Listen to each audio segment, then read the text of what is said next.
Chapter 359. In the past, he also knew what kind of person Qian Shaohua was. His only hobby was to play with women.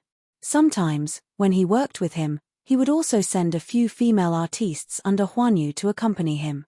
But after a few times, did he silently think that as long as it was a woman from Huanyu, he could casually touch her? Mu Yaja's gaze was extremely dangerous. Yun Shisha was stunned for a moment, then immediately realized what he meant. Her face suddenly turned pale, and she shook her head hard. Saying that she seduced him? I didn't. She denied it heavily. How was she seducing him? What kind of crime was he accusing her of for no reason? Mu Yaja naturally knew that she didn't, but he just loved to tease her like this. He just loved to see her angry gaze. She was just like an angry kitten, ready to bare her fangs and brandish her claws at him if he provoked her slightly. It seemed like this was really a bad hobby. He understood it deep down, but he just loved to tease her like this. He just loved to see how cute she looked when she was mad. He smiled slightly, and his muscular arms simply carried her to sit on his body. Then what did I see just now? If I wasn't here, would you have left with him? I wouldn't. How could she have left with him? You're lying.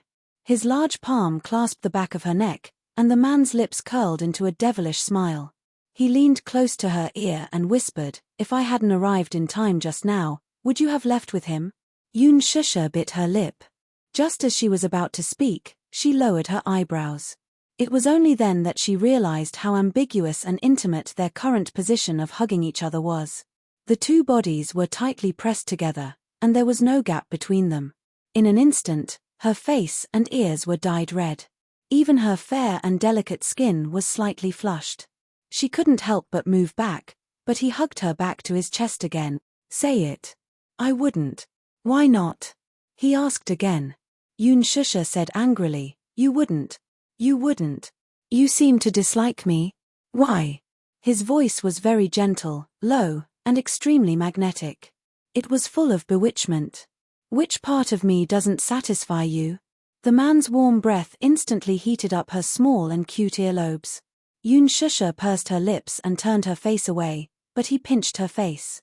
Mu Yaja's eyes gradually darkened. He lowered his head, and the tip of his tongue gently touched her lips were as sweet as always. Answer. Yun Shisha gritted her teeth, but she really couldn't answer. The palm on the back of her neck suddenly pressed down, and she was caught off guard as she leaned in close to his face. Looking at the handsome face was so close, Yun Shisha, Yun's face. Suddenly lowering his head, the man's slightly cold lips covered her small mouth and pressed against hers. He coldly asked, Do you like that old man? She wanted to shake her head fiercely, but her neck was held tightly by him, so she could not move at all. However, her mouth was blocked by him, and she didn't dare to move for a moment.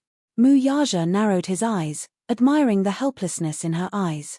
He raised his eyebrows and said, Or do you like me?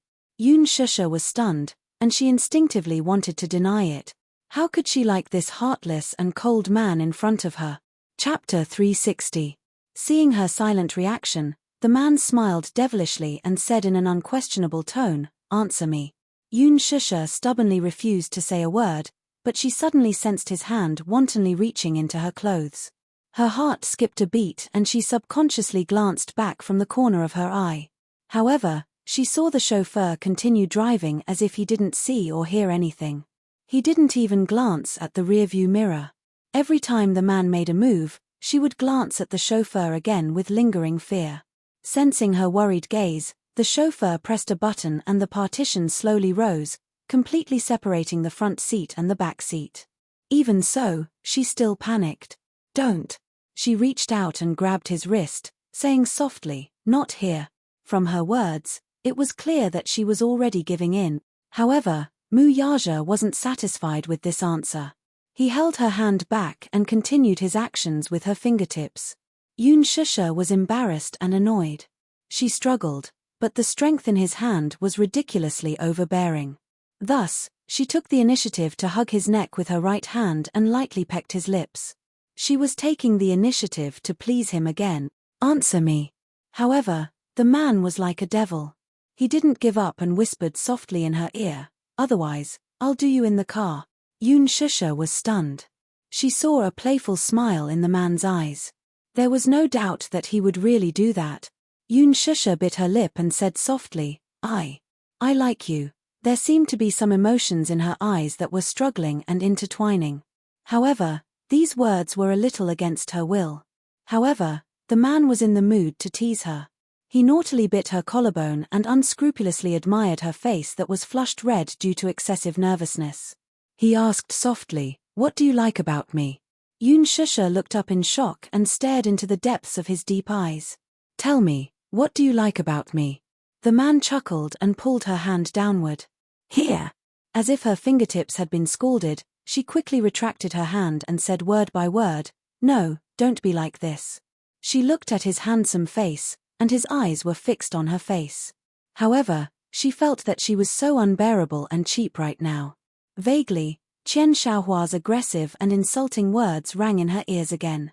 She suddenly suspected that in this man's heart, she was also a woman with such an existence. One that was as cheap as a commodity. Once it was labeled, it could be casually traded by anyone. She didn't know why, but she was a little concerned about his thought. He saw that she had a lot on her mind and her expression was extremely solemn. However, she was also a little sad and a little dazed. Mu Yaja immediately retracted his smile. He thought of Qian Xiaohua and wondered what he had said to her that caused this woman to look at him with a gaze that was more or less bone-chilling. He pinched her chin and used a little strength with his fingertips. He was afraid that he would hurt her, so his movements were deliberately gentler. He asked in a deep voice, "What did he say to you?" Those words were simply too embarrassing. She couldn't say it out loud. Seeing that his expression was getting worse, she slowly said, "He just wants me to accompany him for a night." Chapter 361. As soon as she said that, Mu Yaja's gaze immediately turned gloomy. In the restaurant, he had just walked out of the private room when he heard Li Lan's voice. Amidst his astonishment, he also heard Qian Xiaohua's voice. However, as they were too far away, he couldn't hear their conversation clearly. He could only vaguely hear that Qian Xiaohua wanted to take this little woman away.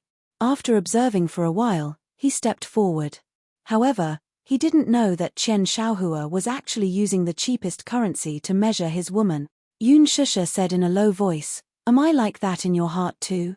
A woman who can be sold for a price?" Seeing that his expression was dark and cold and didn't say anything, she anxiously said, "I'm not a commodity, so don't sell me to others." What responded to her was his ferocious kiss. Without waiting for her to finish her sentence, he fiercely sealed her mouth and kissed every last bit of her broken word.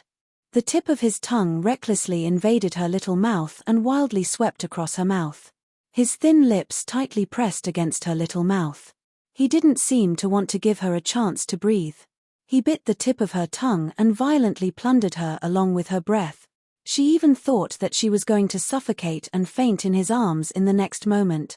Just as her consciousness was about to go blank, he finally let go of her. Yoon Shusha was extremely tired as she laid on his shoulder. Her red lips greedily took in large mouthfuls of air. As she gradually regained her consciousness, she seemed to hear his deep voice. "You're my woman. Who dares to touch you?" His words revealed a bit of arrogance, but also unintentionally revealed a bit of undetectable gentleness. However, she was sensitive enough to feel his gentleness, but this gentleness pierced her heart to the point of pain. She also didn't know why her heart was hurting so badly. It twitched, and she felt a little uncomfortable. The tip of her nose was also sour. This man's domineering protection made her feel an inexplicable sense of security. In her heart, she actually tasted a little bit of sweetness. This man was indeed domineering, but this feeling of being protected in his arms was very good. Asterisk in the VIP room. In front of the billiard table, a devilishly handsome man gracefully crouched beside the table. The cue in his hand was aimed at the billiard ball. A pair of long, narrow, and soul-stirring eyes flickered with a devilish light. Dong, with a crisp sound of impact, the black 8 ball neatly shot into the hole. Whether it was the angle or the strength, it was impeccable. Jiyu Jinglian stood up casually, his slender hand gently stroking the cue stick, his lips curling into a playful smile. "Director Yang, Why are you just sitting there? You're not moving at all. You should play to your heart's content, shouldn't you? As he spoke, he smiled and turned around. Look, I won again. You have no chance again. Everyone looked at his strange and unpredictable smile, disdain and contempt on his cold and elegant face, and they all swallowed with difficulty. Jiyu Jinglian was smiling, but everyone present felt a chill run down their spines. They were frightened by this man's temperamental mood swings and his mood swings. At the side, in a corner, Yang Shouqing sat on the sofa with a stiff expression. His whole body sank into the sofa, his face pale and his shoulders trembling uncontrollably. Chapter 362. At his feet, there was a corpse lying quietly. Its eyes were terrifyingly wide open. 3 minutes ago, the corpse was still alive. It was one of Yang Shouqing's bodyguards. Now, there was a bleeding hole between his eyebrows. He had offended young Master Jiyu with one sentence and ended up like this. It was too horrible to look at. Fresh blood flowed onto the floor, filling the room with the thick smell of blood. The temperature of his skin was gradually cooling. The terrifying atmosphere of death enveloped the large room. Qin Ju looked at Yang Shouqing's ashen face with sympathy and walked to the table to arrange the balls. Ji Lin was playing with a few billiard balls on the side, but he looked as if he was used to this scene. Jiyu Jinglian slowly sat down on the sofa and lit a cigarette. His slender hand brushed the slightly messy hair on his forehead as he said slowly, "Mr. Yang, why aren't you saying anything? Could it be that Jinglian didn't treat you well enough and you didn't have enough fun?" His body sank into the sofa. Beside him, 2 sexy girls dressed in sexy and revealing clothes immediately came up to him. Their graceful and exquisite bodies slowly straddled his body, carefully holding his handsome face, and planted a kiss on his lips. Jiyu Jinglian smiled flirtatiously. His large palm suddenly reached under the woman's skirt and moved up, teasing her body. Yang Shouqing was inexplicably shocked. "No. Young Master Jiyu, you're being too serious. How's the injury on your hand recovering, Mr. Yang?" Jiyu Jinglian didn't look at him. He was focused on playing with the woman who kept touching him coquettishly. His tone was chilling. "It's fine now. If Xingze offended you in any way, tell me. I'll apologize to you on his behalf." Yang Shouqing's face stiffened. He didn't know whether to laugh or cry. Apologize? Asking the head of the Jiyu family, the most powerful family in the underworld, to apologize to him wasn't just an apology. It was asking for his life. Yang Shouqing was filled with regret at this moment. He didn't expect Jiyu Xingze's brother to be Jiyu Jinglian of the underworld Jiyu family. This was incredible. He had offended someone he shouldn't have offended. Previously, he did not know who Jiyu Xingze was. He only knew that this young man was very arrogant and dared to challenge him. Who was Yang Shouqing? The godfather of Hong Kong cinema, a legend of his generation. He was the man who dominated the Hong Kong film industry for 20 years. He had been in the entertainment industry for so many years. With his strong background and methods, no one had dared to give him any face. Jiyu Xingze was the first and only one.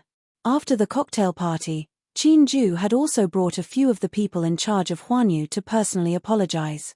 However, Yang Shouqing was proud and arrogant. How could he be appeased so easily? The reason he asked Qin Ju for Jiyu Xingze was because he wanted to get Jiyu Xingze to come over and teach him a lesson. He wanted him to know that the entertainment industry was huge and that he, Yang Shouqing, was a man of his word. Don't think that you can look down on others just because you've been in the industry for 10 years and have been hailed as a heavenly king idol. Even the higher-ups of Huanyu had to give him face. Jiyu Xingze did not know the immensity of heaven and earth and dared to go against him. However, he didn't expect that Jiyu Xingze wasn't a simple character. The Jiyu family of the underworld was the only wealthy family in Beijing that had been passed down for hundreds of years. Chapter 363. It could be said that the Jiyu family was perhaps the only family that could rival the Mu family. How big was the Jiyu family's territory?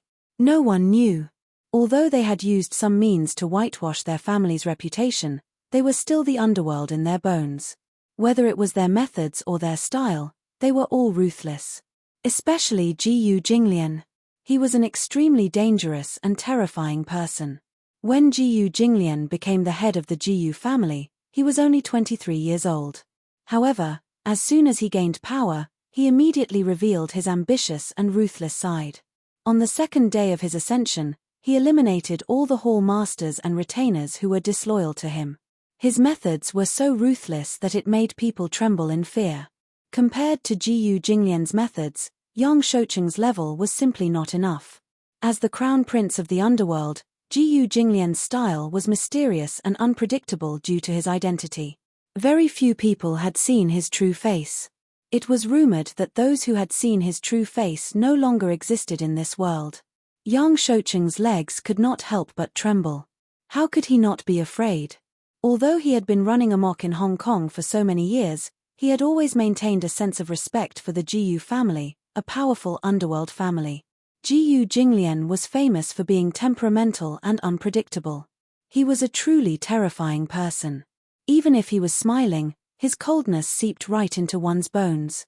Because you would never know if you would die in his hands in the next moment. The door was suddenly pushed open. Jiyu Xingze pushed the door open and walked in. Jiyu Jinglian looked up. Seeing him, the corners of his lips curled up slightly. Xingze, you're here? Brother.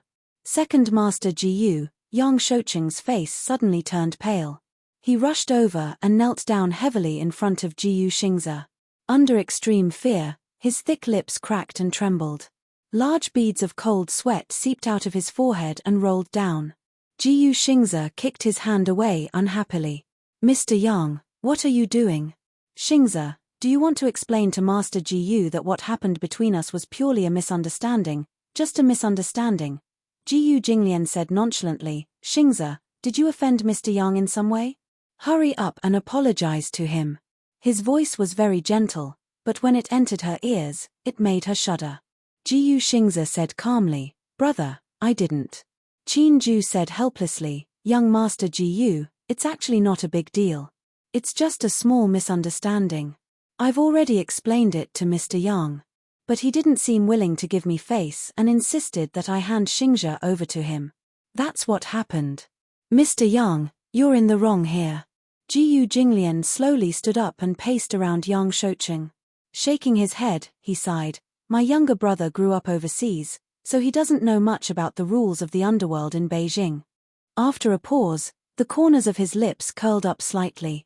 Then, he said calmly, According to the rules, as his brother, I'm also half a guardian. If he has offended you in any way, you can look for me directly. I'll apologize to you on his behalf.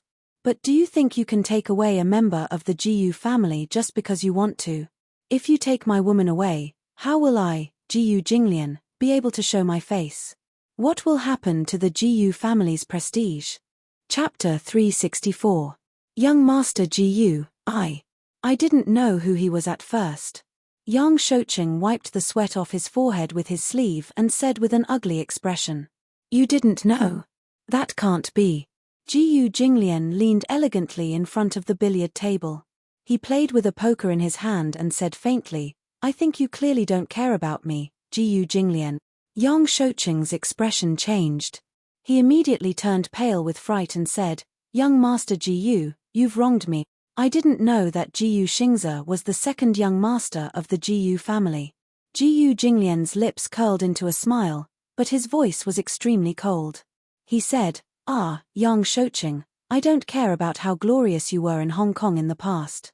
But since you have one foot in the capital, you should know whose territory the capital is. I know.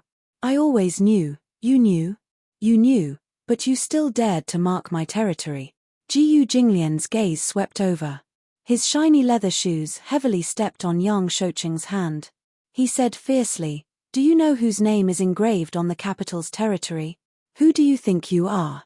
You're in the Jiyu family's territory and you don't know how to follow the rules. Do you think I will tolerate you? Yang Shoucheng was in so much pain that his face turned pale. In a moment of confusion, he suddenly realized what Jiyu Jinglian was referring to. His face turned pale for a moment. I wouldn't dare. Young Master Jiyu, you've misunderstood. I definitely didn't mean that. Please don't lower yourself to my level. Yang Shouqing nervously grabbed Jiyu Jinglian's trousers and begged for mercy. But he didn't know that his so-called goodwill had violated Jiyu Jinglian's taboo. TSK Jiyu Jinglian's thin lips curled slightly and his eyebrows furrowed in disgust. Look, you've dirted my trousers. What should I do? After saying that, he suddenly stretched out his leg and kicked him away. Yang Shouqing rolled a few times in a sorry state before he slumped against the corner of the table. His nose was bruised and his face was swollen. He was in so much pain that he sucked in a breath of cold air. His eyes couldn't even move. He saw his well-trained subordinates walking over expressionlessly. An incomparably mournful scream was heard. Blood flowed like a river in the private room. Yang Shouqing cradled his broken arm, his entire face red from the extreme pain. He kept wailing and rolling on the ground in a sorry state. Jiyu Jinglian glanced at him coldly and turned to leave the room. Qin Ju and Ji Lin followed suit. Before Jiyu Xingze left, he walked up to him and grabbed his neck, warning him coldly, "I'm warning you, don't even think about touching her." The she he was referring to was none other than Yun Shusha. However, Yang Shouqing was in a daze from the pain and could only nod his head randomly. Jiyu Xingze felt relieved and left. When he walked out of the room, he took out his phone and saw Yun Shusha's message. It was getting late and she should be going back. The car drove all the way back to the villa. Yun Shusha looked out of the car window and her gaze suddenly froze. At the main entrance of the villa, there was a landscape stone carved from a huge rock of the origin mountain. The words Yun Shan Shi Yi were carved on it. Yun Shan Shi Yi was the name of the villa. Chapter 365. Yun Shan Shi Yi. What do you think of this name? Yun Shan Shi Yi, Yun Shusha. There was no need to explain the meaning behind it. She followed the man out of the car, but he pulled her into his embrace with his arm. Her head bumped into his chest. She furrowed her brows in pain, but when she looked up, she saw him smiling teasingly with a hint of playfulness in his eyes. "Didn't you want to send me home?" Yun Shusha fumed. "Why are we here? I missed you. Accompany me tonight." The man felt a little smug. If Yun Tianyu knew that the boring summer camp at the kindergarten was specially arranged by a certain man, he would surely gnash his teeth in anger. Back at the villa, she began to feel restless and sat motionless on the sofa. She watched the man, who had taken a shower, leisurely walk back and forth in front of her. He was wearing a loose bathrobe and was leisurely wiping his wet hair. Unintentionally, her eyes would involuntarily wander to his slightly exposed chest. She would then turn away with a burning face. Mu Yaja walked to the wine cabinet and poured himself a glass of vodka. From the corner of his eye, he glanced coldly at the woman, who was still sitting motionlessly on the sofa. She seemed to be afraid of something, or perhaps she was hiding from something. He had been traveling the business world since he was 18 years old. He had to admit that some women were really scheming. Even those shrewd businessmen in the business world had to admit that they were inferior to them. This little woman in front of him, however, was simple and transparent. Her thoughts could be easily seen from her face. How could this little woman hide her thoughts from him? He leisurely sipped his glass of vodka, only to see her still sitting on the same spot like a cushion of needles. Her head was lowered in a daze, and he did not know what was on her mind. Hence, he asked, "Aren't you going to shower?" "Yes, I'll shower later. I'll wait for you in the room." With that, he walked into the bedroom and didn't look at her again. Yun Shusha was stunned. She watched the man enter the bedroom but did not move for a long time. After waiting for a while, she thought, he should be asleep, right? Therefore, she looked around and guessed that he must be tired and asleep. Only then did she start to walk around the room. The bedroom was very big. It was connected to the living room, cloakroom, bathroom, study, and even a bar counter. Everything was available. She sat on the sofa for a while before she got up and walked into the bathroom. She took a shower with a messy heart. Before leaving the bathroom, he subconsciously tightened the knot on his bathrobe. In the end, he accidentally tied a dead knot. Only then did he feel slightly relieved. She walked into the bedroom. The small wall lamp was still lit. It was left for her. However, he seemed to have fallen asleep. He was lying on his side, and his tall body occupied 2/3 of the space. She secretly rejoiced and carefully climbed onto the bed. Her movements were light as she was afraid that she would make the slightest noise. However, before she could lie down properly, she felt the movement of his body beside her. This movement scared her so much that her heart stopped beating. While she was still in a daze, the man reached out and pulled her over. His large palm reached for the knot on her bathrobe. Mu Yaja tugged at the knot on her bathrobe. His lips curled into a devilish smile as he said playfully, "This knot is very tight." Chapter 366. Yoon Shusha's face instantly flushed red. The two were so close to each other that she could still feel the man's hot breath by her ear. Her body stiffened all of a sudden. "Do you think that I can't do anything to you just because you tied a dead knot?" The man leaned close to her ear, and his tone was a little provocative. She was so scared that she shut her eyes tightly, but before she could get what she wanted, with a pop, her vision darkened, and the lights went out. Behind her, Mu Yaja's deep voice came. "Go to sleep." She heard the man's mocking voice with a smile. "I'll let you off tonight." Even if they slept together and didn't do anything, smelling the orchid fragrance in her hair, it was as if the haze in his heart had been swept away. Even though the beauty was lying in his arms, and she was such a hot little woman, with her curvaceous body pressed tightly against his chest, and her delicate skin intentionally or unintentionally rubbing against his body, he impulsively thought, why should he take pity on her and suppress himself so much? Why not strip her clothes off and barge into her to satisfy his lust? However, when he felt her tense body again, he didn't move in the end. The evil thoughts in his body that he had deliberately suppressed for a long time were already restless, clamoring non-stop. However, he had no choice but to suppress this fire and not think about it. This was the first time. In order to accommodate a woman, he had to suppress the endless desire in his body. Just because he didn't want to scare her. Forget it. He would let her off today. But even so, he still had to do something to suppress that nameless fire. Hence, Mu Yaja lowered his head, pressed her down and kissed her heavily. The tip of his tongue greedily hooked her lips, but he stopped there and hugged her tightly in his arms. Only then did he leave it at that.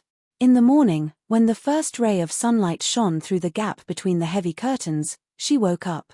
To be precise, she didn't sleep well the entire night.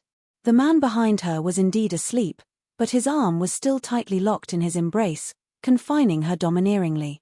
Such a possessive action didn't allow her to struggle at all. The distance between them was so close, and his steady breath lingered around the tip of her nose.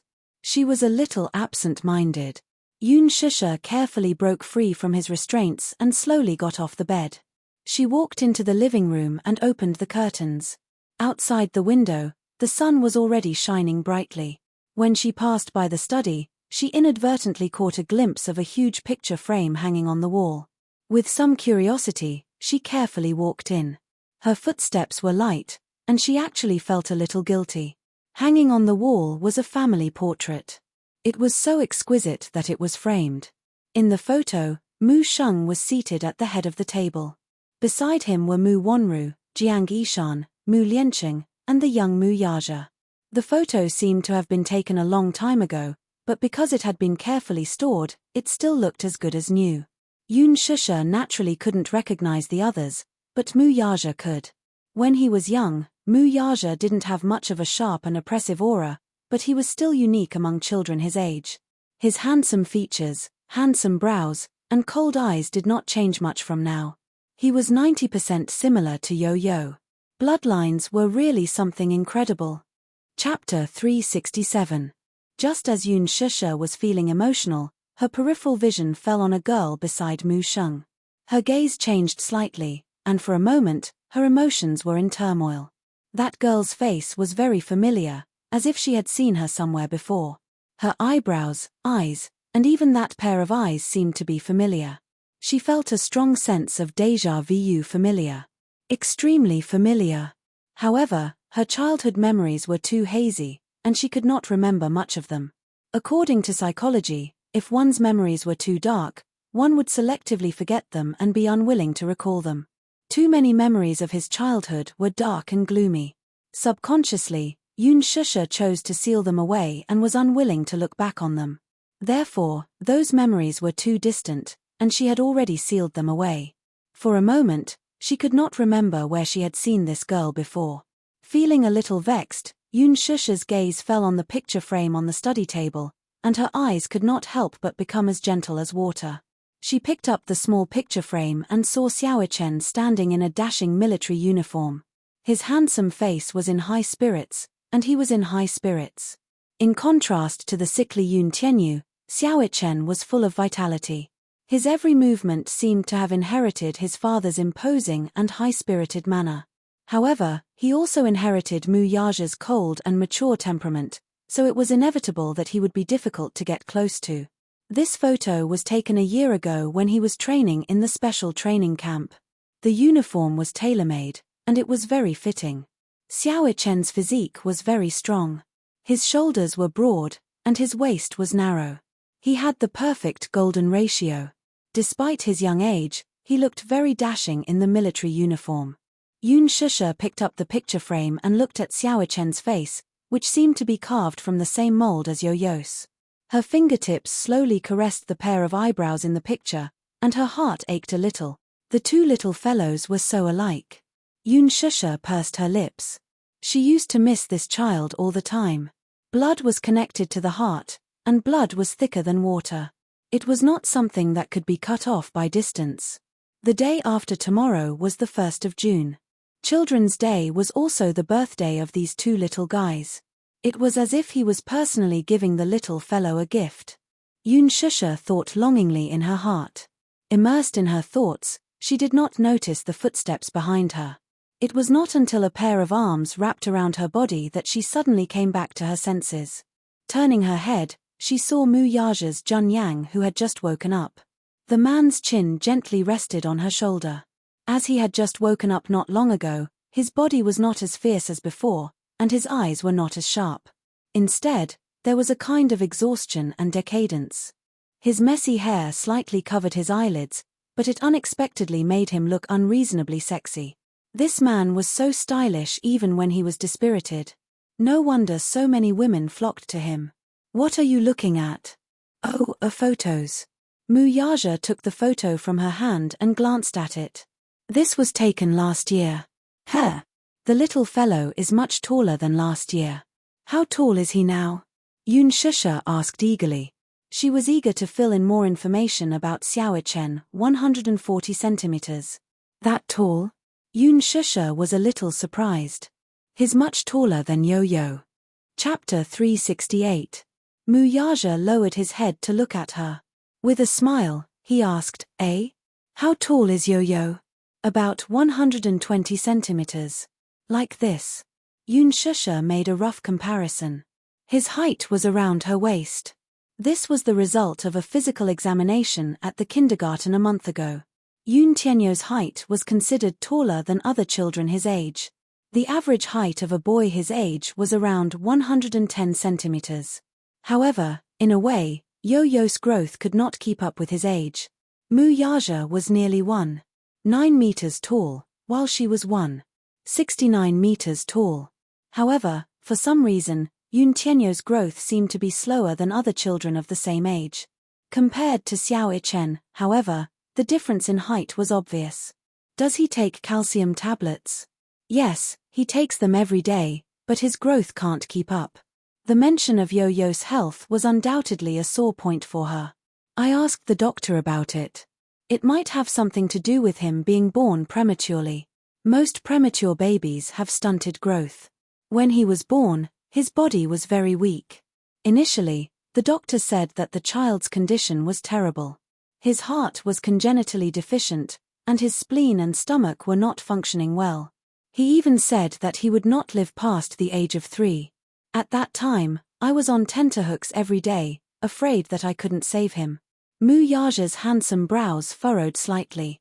He did not know that Yoon Tianyo's health was so bad. He only knew that the child was almost lost. He thought that this woman had hidden the child for her own selfish reasons and used a groundless excuse to cover up her crime. He even thought that the child would be as healthy as Xiao Chen. Later, when they met at the hospital and learned from the doctor that his health was not good, he was surprised and stunned, but more than that, he felt sorry for him. Until now, when he learned from Yun Shusha that the child had suffered from so many illnesses since birth, his heart ached so much that it almost suffocated him. Although Yun Shusha spoke of it casually, no one knew how much effort she had put in to protect Yun Tianyu during the most torturous days back then. She had exhausted herself mentally and physically in exchange for Yun Tianyu's rebirth time and time again. Yun Shusha said helplessly, "Maybe it's because he developed late." Mu Yaja looked at her side profile solemnly and did not speak. Yun Shusha suddenly turned around and asked, "Oh, right. The day after tomorrow is the two children's birthdays. Have you prepared any gifts?" "Gifts?" Mu Yaja raised his handsome brows and shook his head. "No. No." Yun Shusha was taken aback. "Aren't you going to give a child a present on his birthday?" Mu Yaja said, "I have gifts. Basically, whatever he likes, and I'll get someone to buy it." Needless to say, his love for Xiao Chen was unparalleled. However, as a father, his way of expressing his love was ultimately not that meticulous. It was a little crude. Yun Shusha could not help rebuking him. "You should prepare a gift in advance. That way, the child will have a surprise for his birthday." "Surprise? Children like surprises." Mu Yaja fell silent. He did not know how to create a surprise. If the child liked it, he would prepare it and buy it. Coaxing a child was probably similar to coaxing a woman. Chapter 369. Yun Shusha seemed to have seen through his thoughts. She said helplessly, "A child's favorite moment on their birthday is probably opening their present. Nothing can replace that kind of anticipation. I don't know what to prepare. Are you free this afternoon?" "Yes." Yun Shusha hesitated for a moment before she suggested, "Are you willing to accompany me to the mall? Coincidentally, I also want to prepare a birthday present for Yo-Yo." Mu Yaja nodded without hesitation. Yun Shusha couldn't help but feel a little excited. She clearly knew that this man was usually very busy. After all, he was in charge of a huge financial group. He must have a lot of work to do. However, when she heard that he was willing to accompany her to the mall, she was a little surprised and pleasantly surprised. She didn't know why, but her mood suddenly improved. Even the weather outside the window became sunny. It was a good day. However, when Yun Shusha finished washing up and walked out of the bathroom, she saw that the man had changed into casual clothes and was sitting on the sofa. She walked over and was about to speak when she saw that there was something wrong with his expression.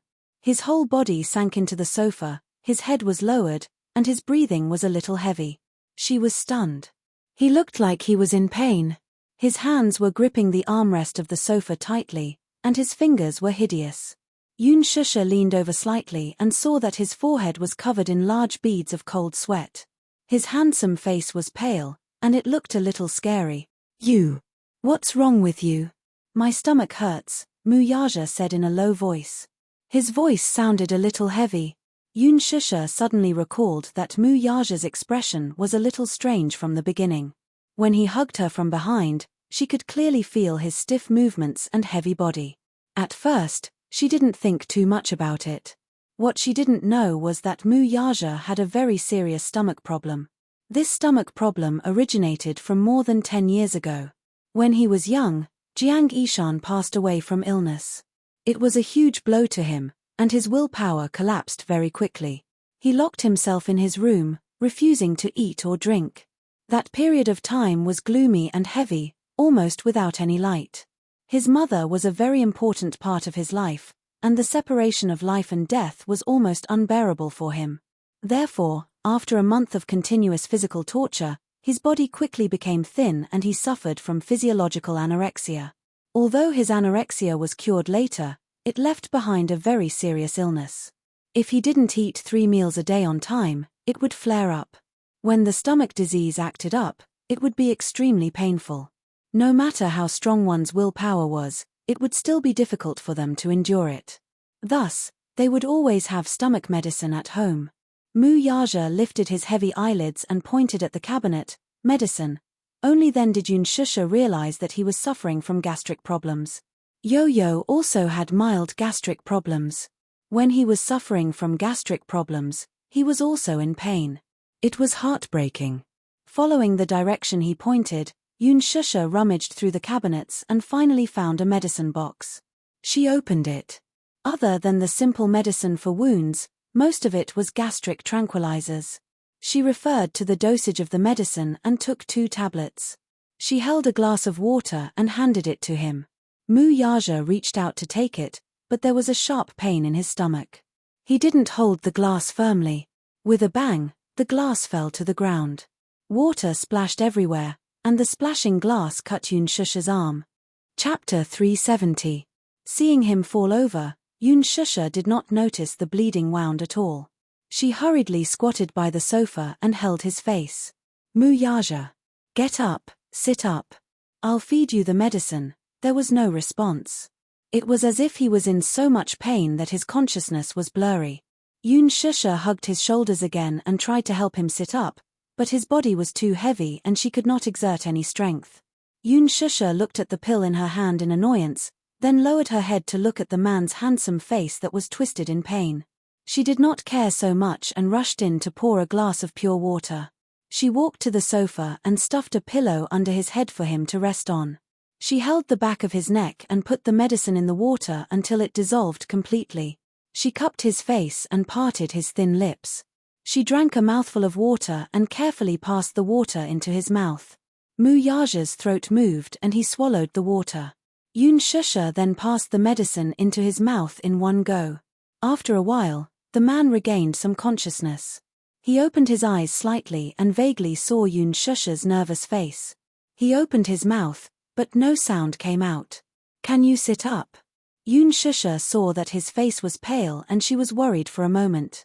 Usually, in her impression, this man was always high and mighty, like a king who could summon the wind and rain. He was as powerful as a god. However, she did not expect him to be so weak now that he had gastric problems.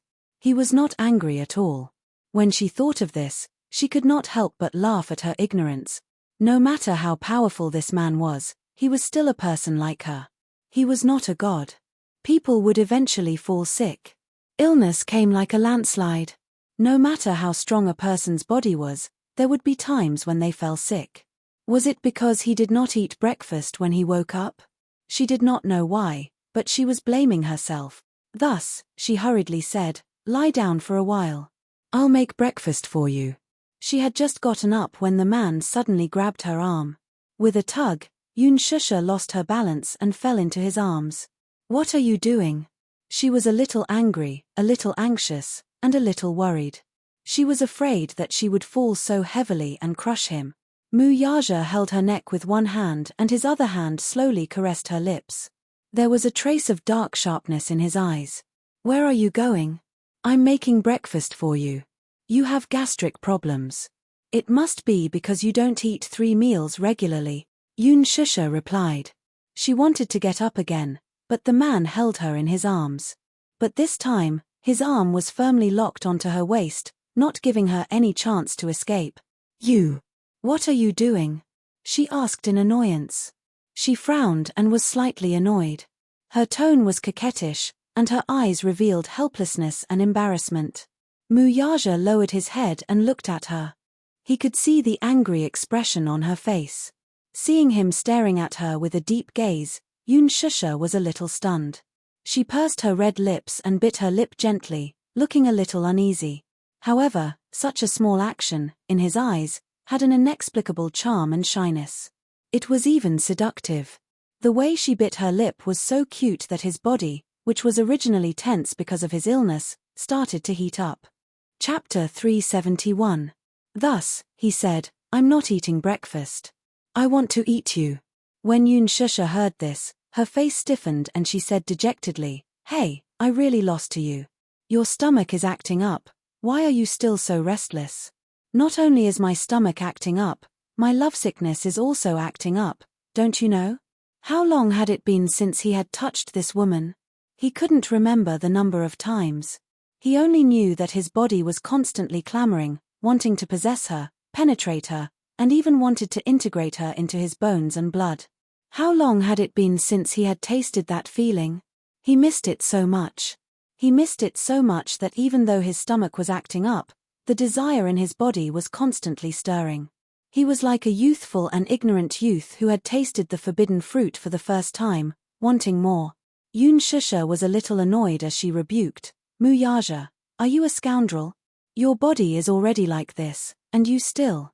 Halfway through her words, she couldn't continue no matter what and only felt ashamed. Her tender and white face was stained with a blush of shyness. She lowered her eyes and wished she could dig a hole in the ground right now to bury her burning face. She might as well just bury it. Mu Yaja saw the shyness on her face and felt that it was a little interesting, but also a little funny. He boasted that he wasn't a man whose lower body was swayed by his emotions. He was different from those second-generation hedonistic sons who liked to play with women. When it came to women, he had always had self-control, and even had misophobia, but this woman was simply a charming and fragrant evil concubine. What she had was the ability to make men obsessed with her, even if it was in ancient times. No matter how wise the king was, he would probably be like King Yu of Ju for Bao Sai.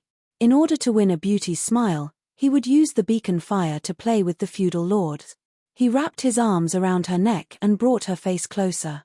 A pair of handsome eyes slowly swept over her face for a long time, allowing his face to be immersed in her hair, unscrupulously smelling the freshness and charm of her hair.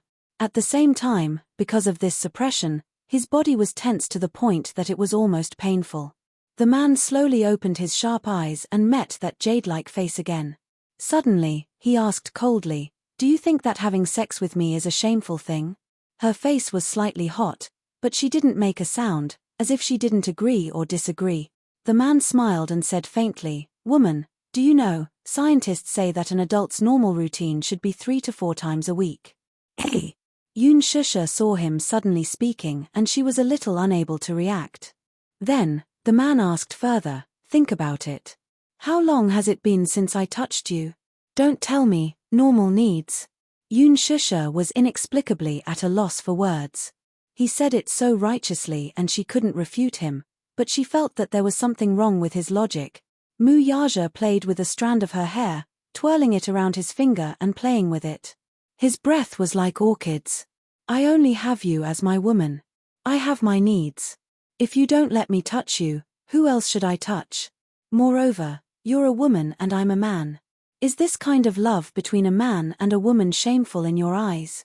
Yun Shusha thought for a moment and suddenly said with a red face, "You obviously have a fiancé." The man's handsome face raised a trace of inexplicable meaning. His eyes were like torches as his long and narrow eyes narrowed slightly, with a hint of deep meaning. So, this was what she cared about. Chapter 372. Jealous that he had a woman in name but not in reality by his side. Yun Shusha felt a little uncomfortable being stared at by him and wanted to brush it off.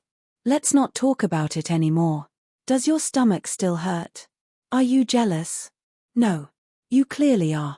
If you're jealous, then let me tell you, you don't have to think too much." Mu Yaja hugged her waist and pulled her towards him.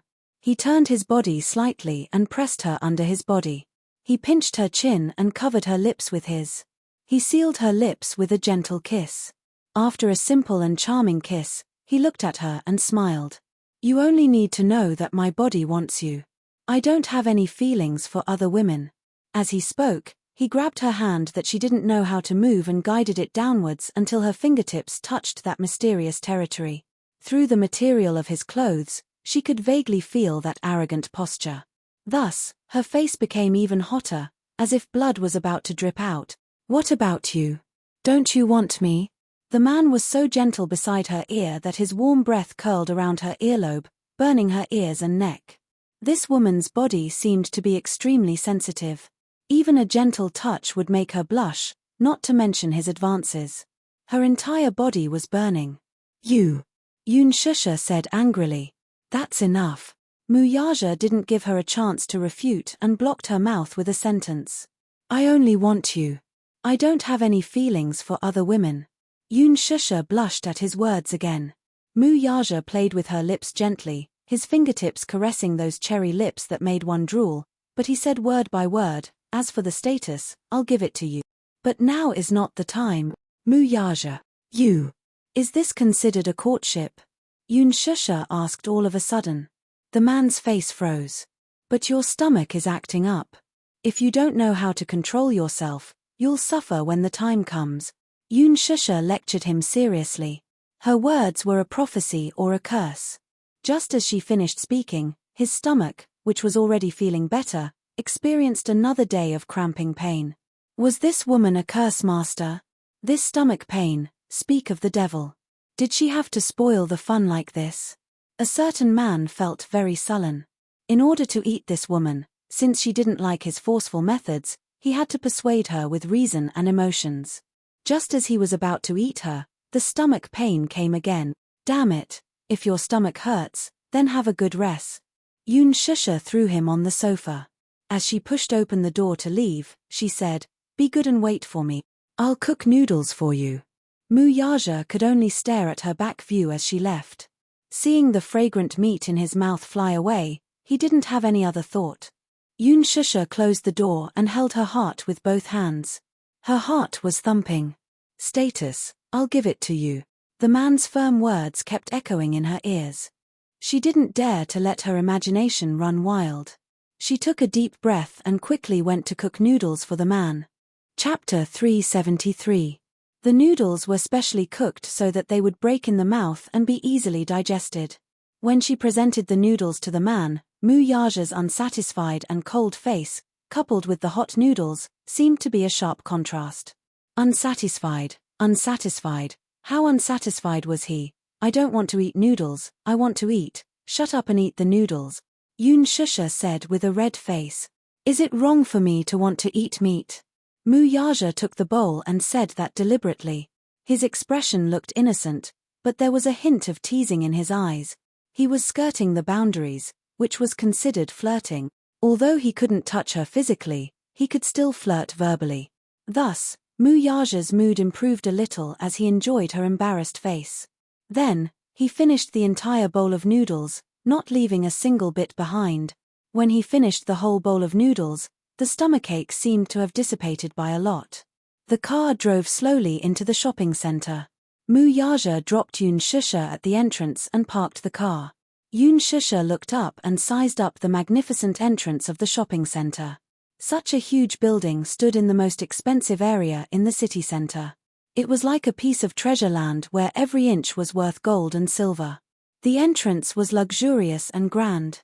Even the security guard standing at the entrance seemed to have the words "poor people and dogs are not allowed" written on his face. She said that she wanted to buy a gift, so he drove the car here. He heard that the expenses here were very high. No one dared to step in if their monthly income was less than 100,000 yuan. Yoon Shusha didn't think much and walked in. The first floor was mostly for cosmetics and some luxury jewelry brands. Mu Yaja asked her to wait for him on the first floor, so she wasn't in a hurry to go up to the second floor. Instead, she browsed through the jewelry counters. She wasn't buying, she was just looking. While she was strolling, she suddenly heard a strange yet familiar voice. Shusha. Yoon Shusha was a little surprised. She looked up and saw that the person walking towards her was her work colleague, Han Xiaoxiao. This Han Xiaoxiao was considered a flower in the office. Not only did she have a hot body, but her facial features were also very beautiful. Before Yoon Shusha's arrival, she had always been like a fish in water in the office. After all, most of the employees in that company were men, and single women were few and far between. Hence, as one of the better-looking single women, Han Xiaoxiao was naturally in high demand and was considered to be the one who could summon the wind and rain. But after Yoon Shusha entered that company, everything changed. Yoon Shusha was gentle and easy to get along with. Not only was she kind and charitable, but she was also different from Han Xiaoxiao in that she would often help her female colleagues. Hence, Yoon Shusha completely stole her limelight. Han Xiaoxiao was extremely jealous of Yoon Shusha. Therefore, she often ostracized her. Now that Yoon Shusha left the department, Han Xiaoxiao returned to the throne of a princess. There were still many people in the company who surrounded her. A while ago, she developed a private relationship with her superior. She hooked up with such a person, so naturally, she was promoted to the deputy manager of the public relations department. It was the time when she was in the limelight. As a result, Han Xiaoxiao could be said to be very different from the past. She was much more liberal with her spending and often went to some high-end consumer places. Chapter 374. If it wasn't for her good looks, it would be degrading for her to wear cheap clothes all day long. What made her even more jealous, though, was that she did not know what ability Yoon Shusha had to be able to make those cheap clothes look fashionable. Could it be that with a good face, one could look classy in any clothes? Shusha, long time no see. It's such a coincidence to meet you here. Han Xiaoxiao swayed her hips as she walked forward. Her movements were flirtatious. I haven't heard much about you recently. Did you find another job after leaving the company? Yoon Shusha did not have a good impression of her. Not only did she ostracize her, but this woman's behavior in the company was no different from a green tea girl. Therefore, her attitude was not very enthusiastic. I found one. Seeing that she was so cold, Han Xiaoxiao did not get angry. Instead, she leaned closer to her. In the past, Yoon Shusha was always praised as a goddess in the company. However, it was different now. She had hooked up with a big shot. Her status and identity were not what it used to be. Therefore, she wanted to use this rare encounter to show off and show off. Why are you so cold? Are you in a bad mood? Why don't I treat you to a cup of coffee? It's at Blue Mountain Coffee on the 3rd floor. Blue Mountain Coffee was not cheap. It's okay.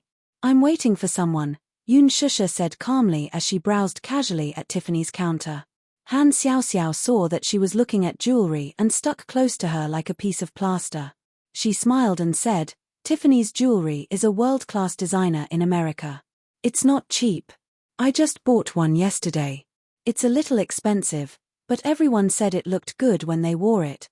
Yoon Shusha only lowered her head to look at it casually and ignored her. This woman was so talkative. She was annoyed with her. If it wasn't because she was waiting for someone, she would have gone upstairs to get rid of her.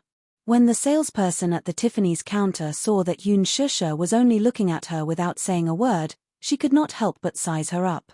She noticed that she was wearing unbranded clothes and looked very poor just by looking at her. Therefore, he thought that this woman must not have much purchasing power. On the contrary, the woman standing next to her was dressed fashionably in branded clothes. She looked rich and respectable. The salesperson took a closer look and saw Han Xiaoxiao standing in front of the counter. Her hand was intentionally or unintentionally fiddling with a necklace on her neck. She was slightly shocked and said in astonishment, "Wow, beautiful lady, is the necklace you're wearing on your neck the Bulgari series?" Han Xiaoxiao's lips curled up. "I bought this necklace a while ago. I don't really like it, and it's very cheap. It's only 20,000 yuan for one. Hehe, it makes you look especially elegant. However, I have a series that should be more suitable for you." Han Xiaoxiao pretended to be a rich lady and said, "Take it out for me to see." The two of them echoed each other and started chatting passionately. Yoon Shusha was looking at the price signs. She was speechless when she saw the long string of zeros on the price signs. Then, she saw Han Xiaoxiao chatting with the salesperson. It was obvious that Han Xiaoxiao wanted to show off in front of her. She was a little dispirited and wanted to leave. Mu Yaja parked his car and went up to the 1st floor. He saw that she was standing at the jewelry counter and seemed to have nothing to do. He walked over slowly. "Have you waited long?" Chapter 375. His appearance had attracted Han Xiaoxiao's attention.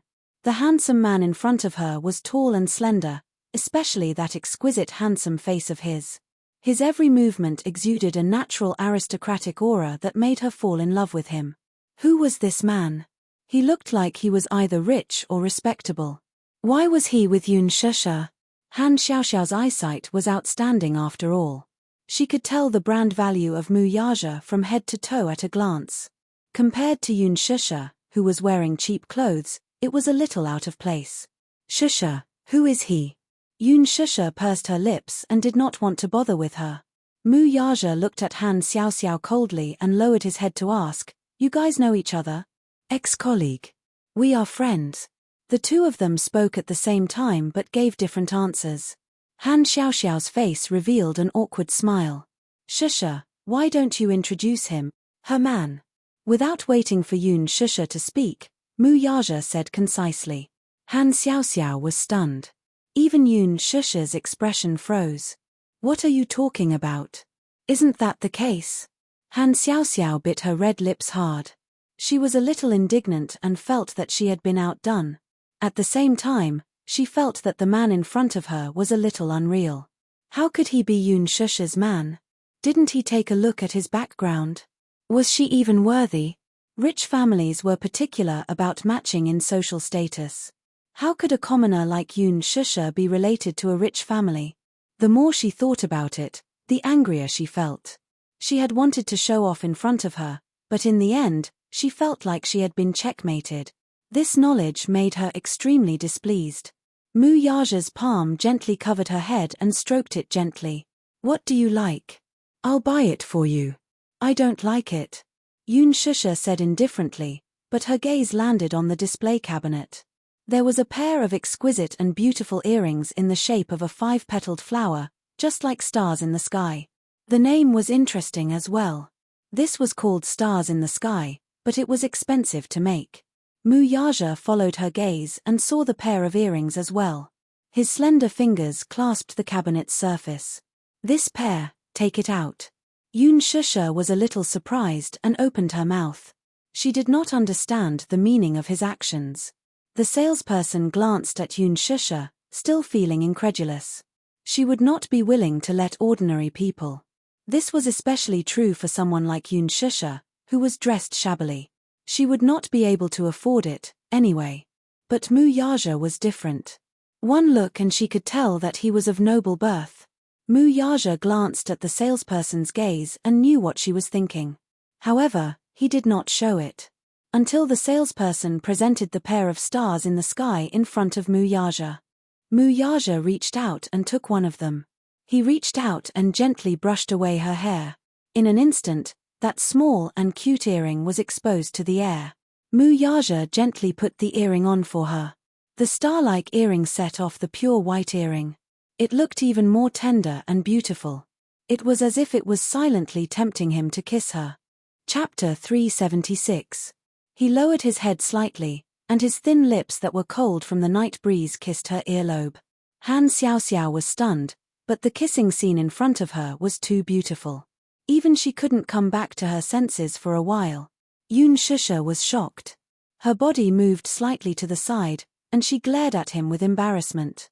She was obviously shy. Look, do you like it? Mu Yaja pushed her in front of the mirror and lifted her hair. Yun Shusha looked at the mirror. Although she didn't say anything, her eyes revealed her love for the pair of earrings.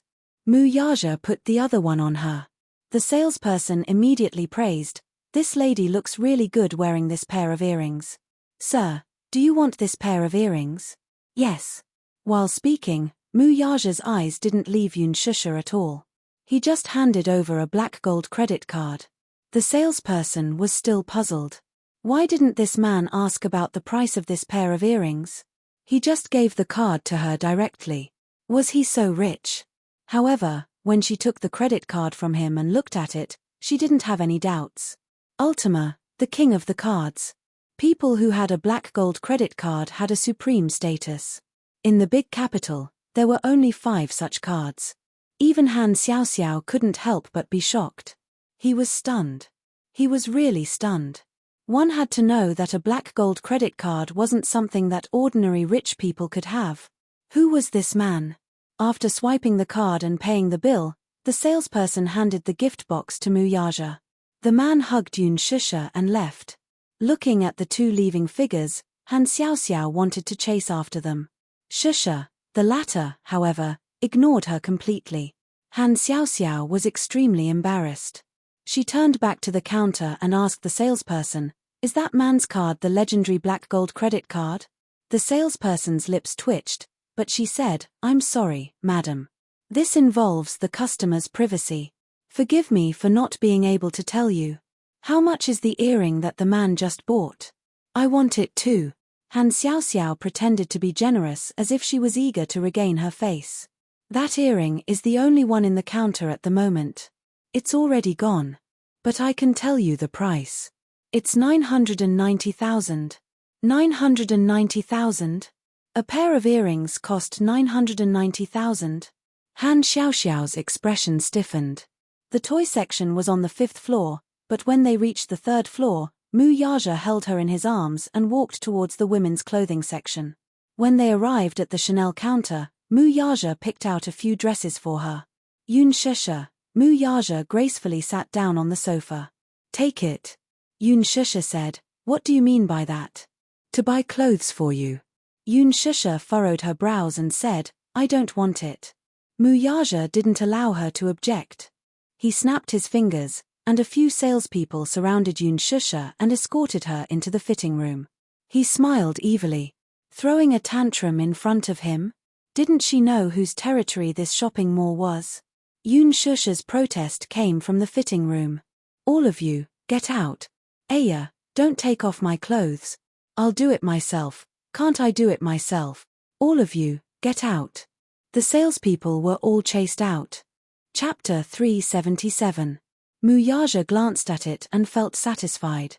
He lowered his head and flipped through the magazine again. Go and change into another one.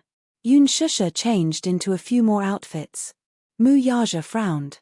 He suddenly realized something. Damn it, this woman looked good in everything. Thus, he stood up and walked to the counter. This one, this one, this one, and that one. Which one? I want that one too. Pack it up. Yes, sir. Yun Shusha was speechless. Why did he buy clothes as if he was shopping at a wholesale market? Just like that, Yun Shusha finally went up to the toy counter on the 4th floor with bags of various sizes. She had specially chosen a famous toy brand. When she walked out, she handed a beautifully wrapped gift to Mu Yaja. This is a gift for the child. She had specially prepared this gift for Xiao Chen. Mu Yaja took the gift. She had personally wrapped it and written a birthday card with her heart. Her handwriting was beautiful, and at the end of the card, there was a smiley face. It was very heartwarming. This should be a birthday surprise. After shopping, it was naturally time to fill his stomach. Yun Shusha chose a restaurant, but it was crowded. The waiter apologetically said that there were only seats available in the lobby. Mu Yaja made a call, and shortly after, the lobby manager hurried over. Knowing that the CEO of Disheng Financial Group had arrived, the manager of the restaurant personally led a group of people to greet him warmly and respectfully. Then, he caught a glimpse of the innocent girl beside him and was stunned. The manager looked at Yun Shusha with a smile and asked politely, May I know how I should address you, miss? Yun Shusha smiled but was pulled into Mu Yaja's arms. This was a silent announcement of her identity. Since she was CEO Mu's woman, he naturally had to serve her well, right? You can mess with anyone, but you can't mess with women, especially this important person's woman. Mu Yaja saw the look in his eyes and knew what he was thinking. However, he was too lazy to point it out. He only ordered coldly, prepare a table of food. The manager nodded hurriedly. Yes, sir. I'll get someone to prepare it right away. The manager had specially arranged a room with an elegant environment for them. The elegant lighting, the glass windows, and the beaded curtains gave the room a classical charm. How could he dare to neglect someone of Mu Yaja's status? Moreover, it was an honor for CEO Mu to grace his restaurant with his presence. In fact, this private room had been reserved by a guest at a high price earlier, and it was also scheduled for this time in the evening. Weren't they bumping into each other? However, he had no choice but to reject it. Over the phone, the manager repeatedly reminded Mu Yaja that he did not like noisy environments and insisted on a private room with a quiet environment. Even the most distinguished customer couldn't compare to this one. Even if he offended the other customers, the store manager had no choice but to push it away. Yun Shusha was so hungry that her head was dizzy. She felt lightheaded when she walked, and her stomach was empty. When she saw Mu Yaja walking far ahead, not caring about the bags she was carrying, she was full of resentment. However, when she sat down at the table and stared dumbfoundedly at the delicacies on the table that were comparable to the Manchu Han imperial feast, her gloomy mood was swept away in an instant. Chapter 378. Just like that, the two of them occupied a big round table with a sumptuous spread of delicacies, extravagant and corrupt. But at this moment, Yun Shusha was very willing to be corrupt. Oh my God! She was so happy. But there was so much food. Could the two of them finish it? Wouldn't it be a waste if they couldn't finish it? Hence, she decided that she could just take it away like the last time. Yoon Shusha was so tempted by the aroma that she was drooling. She raised her chopsticks and planned to gorge herself. However, in the blink of an eye, she saw Mu Yaja sitting at the table calmly. He didn't seem to be interested in the sumptuous spread on the table. He didn't even look at it and was casually wiping his hands with a wet towel. Master Mu Yaja was extremely picky in this aspect. He had been pampered since young and lived a life of luxury. Naturally, he didn't care about these. If it wasn't for her. In his eyes, these sumptuous delicacies weren't even as good as the noodles she cooked. Yoon Shusha stared at his elegant dining manners. She thought that he was from an upper-class family after all, so his etiquette was good. He also had a serious obsession with cleanliness. Yoon Shusha despised him in her heart. She didn't care about him. She picked up a piece of beef and stuffed it into her mouth. Her mouth was full and she was bursting with happiness. It was delicious. She was so happy that she cried. She had never eaten anything so delicious in her life except for Yo-Yo's cooking. At this moment, there was a sudden sound of footsteps outside the door. Yoon Shusha turned her head with some doubts. She vaguely heard a woman's dissatisfied and coquettish voice. "I had already booked the private room earlier. How could you cancel it just like that? Miss Lin, don't be angry. You have an important guest. Otherwise, you wouldn't have been pushed away." "Oh. She's a guest and I'm not. What kind of boss are you? Don't you know the rules of first come, first served? You're a businessman, but you're so. All businessmen are evil. Sorry. Next time, there won't be such a thing." The manager apologized. "Next time? How can there be a next time? Get out of my way. Don't. Miss Lin, please wait. There's someone in the room." "Me. Don't stop me. I want to see what kind of amazing guest actually took the seat that I reserved in advance. You're quite capable."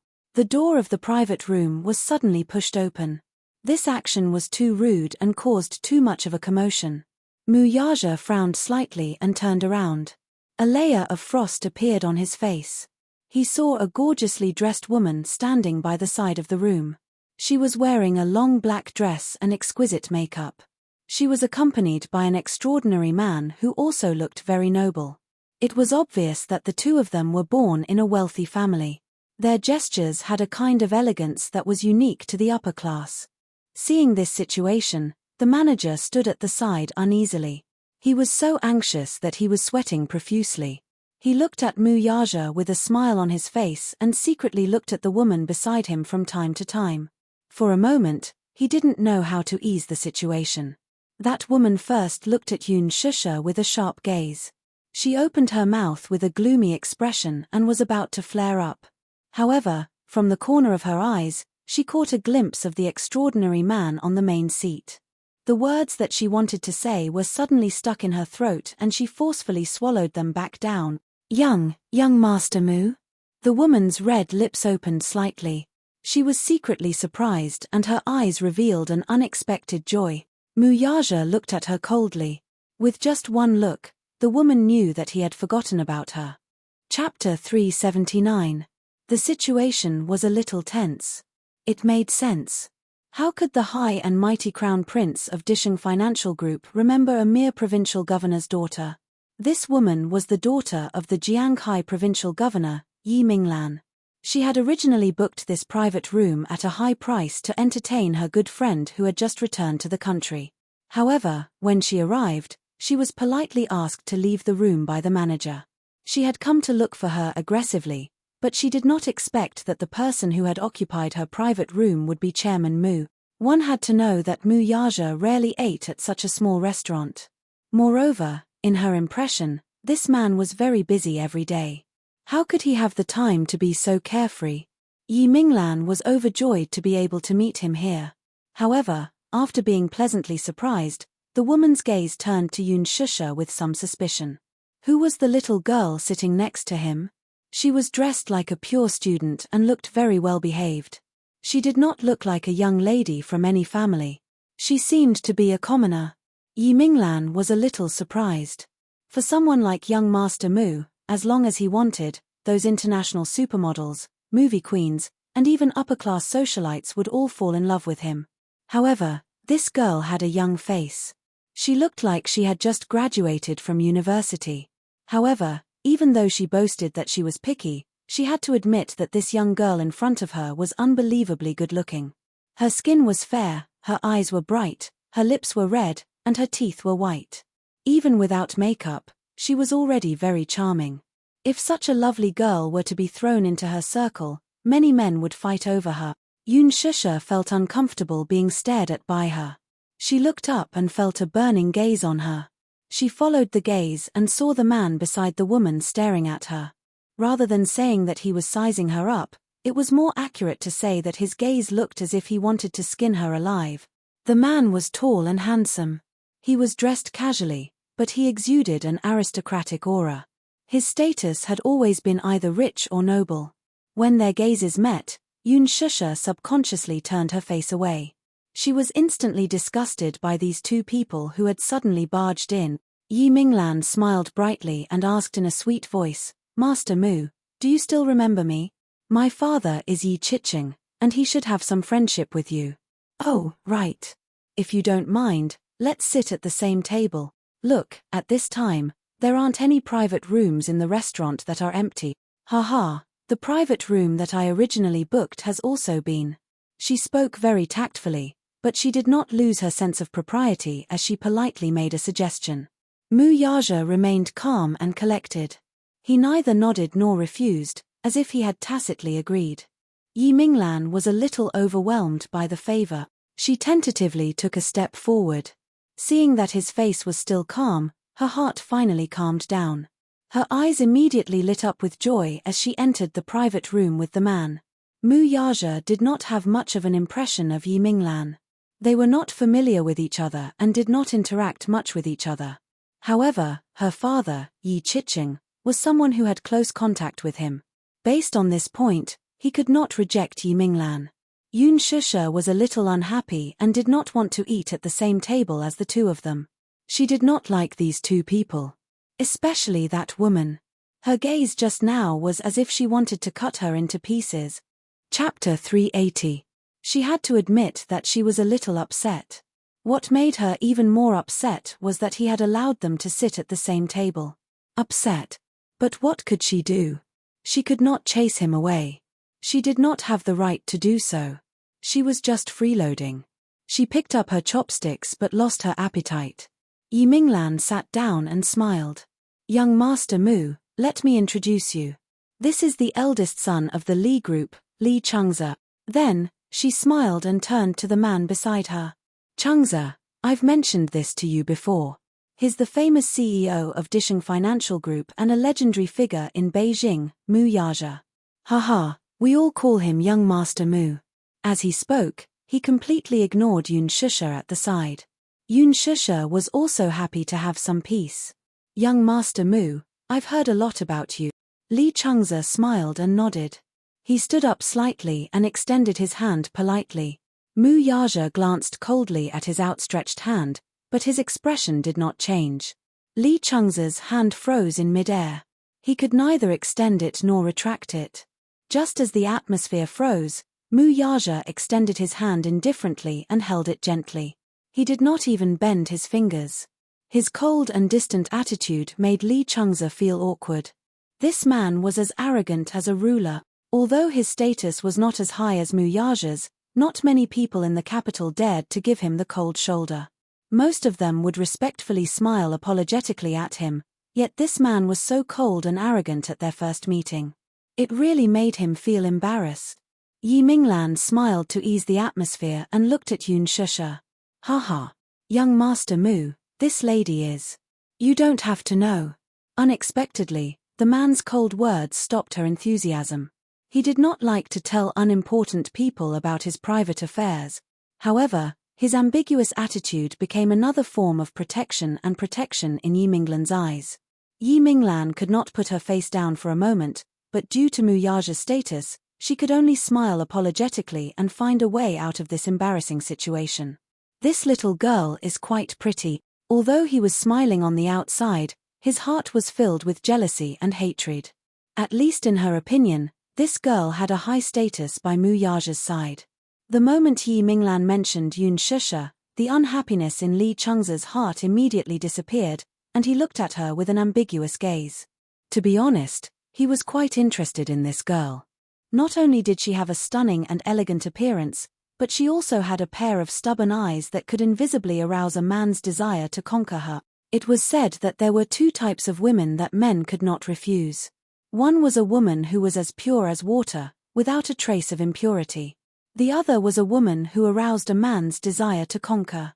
As luck would have it, Yun Shusha was exposed to both. Come to think of it, this Mu Yaja really didn't know what kind of ability he had. It was rumored that he didn't get close to women, but who would have thought that in private, he was actually keeping such a beautiful woman in captivity? It was really enviable. At that time, the two of them had their own thoughts about Yun Shusha. Li Chengze kind of wanted to have a taste of this girl. However, seeing that such a lovely person had already been taken, he could only watch. What kind of woman had he not had? However, they were not as attractive as this girl. Since she was Mu Yaja's woman and he couldn't touch her, there was nothing he could do. He could only hope that when young Master Mu got tired of her, he would snatch her away. Chapter 381. Li Chengze smiled at her gracefully and gently asked, "Which family's daughter is this lovely young lady from?" Yun Shusha was stunned and did not want to bother with him. What daughter? She did not have such a noble background. Her indifference did not want to arouse his interest. Li Chengze mistakenly thought that she was shy, so he softened his voice. "How should I address you?" Yi Minglan was completely ignored. Her face was expressionless, but she scolded him in her heart. A man will be a man. Once he sees a beautiful prey, he loses his soul. How dare he covet young Master Mu's woman? Did he eat a bear's heart or a leopard's guts? Yun Shusha shot a glance at the aloof Mu Yaja beside her and smiled mischievously. Her eyebrows curved into crescents, and her lips, stained with red wine, were tender and plump. When she smiled, she looked seductive and bewitching. "Haha, why should I tell you?" After that, she ignored him. "Interesting. This girl is quite interesting. She is quite arrogant." Li Chengze was thinking about her, but Yi Minglan secretly rolled her eyes and warned him not to go overboard. She did not want to make young Master Mu unhappy. Afraid of him? Li Chengze had been spoiled since he was young and grew up in the palm of his hand. He was a typical hedonistic second generation and was used to being arrogant. Why would he put this young Master Mu in his eyes? The Mu family. They were just the descendants of a prestigious family. Now that generations had changed and old Master Mu was old, how could this brat cover the sky with one hand? The Li family was one of the wealthiest families in the capital. Everyone in the family was not easy to deal with. Yun Shusha did not know what he was scheming. She felt Yi Minglan's piercing and venomous gaze and saw doubt and hatred in her eyes. She was unjustly implicated, but she could not just lie down for nothing, right? If she wanted to lie down, she might as well lie down until the end. Hence, under Yi Minglan's gaze, she used her arm to nudge Mu Yaja and said in a sweet voice, "Why don't you peel a lobster for me?" Mu Yaja had always been good at scheming in the business world. How could he not know what she was thinking? He looked at her coldly from the corner of his eyes, as if warning her not to play any tricks. He had never served anyone in his entire life. Having failed, Yun Shusha's entire face turned a little gloomy. Why didn't this man cooperate at all? On the other hand, Yi Minglan looked satisfied. It seemed that this girl didn't know her limits. Did she think that she was young Master Mu's woman and wanted a mile after taking an inch? When had she ever seen young Master Mu serving anyone? She put down her chopsticks and lost her appetite completely. She drank the iced drink beside her in one gulp.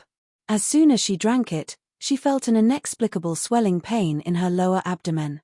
She was still angry and didn't pay much attention to it. However, after a while, she clearly felt something strange in her lower abdomen. A warm and moist feeling caused her expression to change drastically. Even her entire body was petrified. Oh no, it couldn't be, right? Could it be, that thing is coming? As she hesitated, Her heart was filled with apprehension. She felt like she was sitting on a pincushion, and her entire body was stiff and motionless. However, that feeling was getting more and more obvious. Yoon Shusha's face suddenly turned hot. Just as she was about to get up and go to the bathroom to check out what was going on, she saw a small patch of red on the stool from the corner of her eye. Her face immediately turned hot and she sat down again. Oh my God!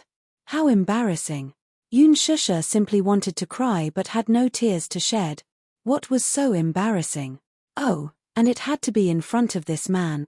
Moreover, there were outsiders present. Yoon Shusha simply wanted to dig a hole and hide in it. Chapter 382. Yoon Shusha couldn't bring herself to say it. He still didn't know how to solve such a difficult problem. Mu Yaja was surprised to see her face flushed red and her eyes narrowed. Mu Yaja. She leaned into the crook of his arm, half of her body leaning on him, and begged in a low voice, "Can you let them go?" Yi Minglan was stunned.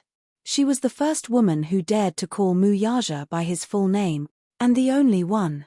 The man didn't seem to be angry. However, when Yi Minglan and Li Changze heard the second half of the sentence, both of them were stunned. They didn't expect this girl to be so rude. What they did not expect, however, was for Mu Yaja to look at them coldly the moment they finished speaking. Although he did not say anything, his cold gaze seemed to be ordering them to leave. Yi Minglan was embarrassed. When had she ever been humiliated like this? Even so, she had to smooth things over for herself. She stood up and said to Mu Yaja, "Young Master Mu, I just remembered that I have something to do with Li Changze now. I won't disturb you anymore." As she spoke, she glared at Yoon Shusha. Seeing that Li Changze was still in a daze, she pushed him and said, "Changze, let's go." Li Changze came back to his senses and stood up to leave with her. When the two of them walked out, Li Changze's face was full of bad luck. When had he ever been humiliated like this? However, even though he was indignant, he still couldn't forget Yoon Shusha. "You're still thinking about her? I say, you're really bold. How dare you think about young Master Mu's woman? If young Master Mu finds out about this, you'll have to bear the consequences. You're praising her so highly. I just can't stand it. Is the He family that great?" Li Changze was embarrassed by her sarcasm. "Me. I'm talking about you. Young Master Mu, young Master Mu. Why? Are you interested in her? Minglan, it's not that I want to nag at you, but even if you like him, he might not like you. It's none of your business." Yi Minglan was so angry that it was difficult to distinguish between green and red. She angrily stomped her feet and left. Li Changze turned around and glanced at the private room. The corners of his mouth curled into a sinister smile. He had long harbored designs on Yoon Shusha. Silence returned to the room. Yoon Shusha clutched her stomach and leaned on the table. Her lower abdomen was in severe cramping pain. She was in so much pain that her eyebrows were tightly knitted together. Her face was unbelievably distorted, and her entire face was deathly pale. Cold sweat trickled down his back. He didn't even have the strength to speak. "I'm going to die, what a tragedy." Every time her period came, her stomach would always hurt. When it hurt, she would toss and turn in bed. Even using a hot water bottle to cover it didn't help. This time was no exception. What made her even more anxious was that she had returned so suddenly, especially in front of this man. What was worse was that she was wearing a dress. It was fine, but now she was even stained on the stool. How could she have the nerve to move her butt? It was simply too embarrassing. At the thought of this, Yoon Shusha's face was so red that it was about to bleed. She couldn't even cry. Mu Yaja raised his eyebrows when he saw her pale face and cold sweat on her forehead. "Are you not feeling well?" When he asked this, Yoon Shusha was embarrassed and scared. She stammered, "Mu Yaja, can you go out for a while?" Go out? What was this woman up to again? What's wrong? She forced a smile and said, "Ayo. No, I'm fine." Chapter 383. Mu Yaja stared at her coldly for a long time and lost his patience. He thought that she was feeling unwell but was too stubborn to tell him. Thus, he went forward without thinking and put his arm around her waist and knees, hugging her in his arms. However, she screamed. Ah! It was so sharp and ear-piercing that it almost broke his eardrums. Shut up. Muyaja frowned unhappily. She was so frightened that she choked. Shut up. After half a second of silence, suddenly Muyaja. Her voice was as soft as a sheep's. What's wrong? He looked down and saw that her face was strangely flushed. Muyaja suddenly sensed that something was wrong. He glanced at the stool and saw the glaring red blood on it. His heart skipped a beat and he looked at her. Blood. She was injured. What happened? Yunshisha was so embarrassed that her face was turning redder. She was afraid that she would get the stain on him and was so anxious that she was about to cry. She almost cried out, Muyaja, put me down. He ignored her and looked even more gloomy. He only asked, where are you hurt? Yunshisha rolled her eyes weakly. Her face was so hot that it was unreasonable. She replied in a soft voice, no, I'm not hurt anywhere. You're not going to tell me. The man's eyes were sharp and his tone was irresistible. I'll take you to the hospital. F***ck. Go to the hospital? She didn't think so. She hurriedly grabbed his collar and stammered, my period is here. Her voice was so soft that Muyaja didn't hear her at all. Seeing that the man was still holding her and walking out of the door, Yunshisha was so angry that she collapsed. She was so anxious that she wanted to scratch him. What should she do? She mustered her courage and raised her voice slightly. Muyaja, my period is here today. The man suddenly stopped in his tracks. She said mischievously, so, we don't have to go to the hospital. Just help me buy some hygiene product. Seeing that he didn't respond for a long time, Yunshisha hesitated and said softly, I'll use Sophie's brand. A deathly silence followed. She saw that Muyaja's face had completely darkened. Was there anything more tragic than this? She originally thought that the atmosphere would continue like this, but she didn't expect the man to pick up the suit jacket on the back of the chair with one hand and cover her body with it. Her body was completely covered, and he hugged her and walked out of the door. Yunshisha was a little flustered. He didn't know where he was going to take her.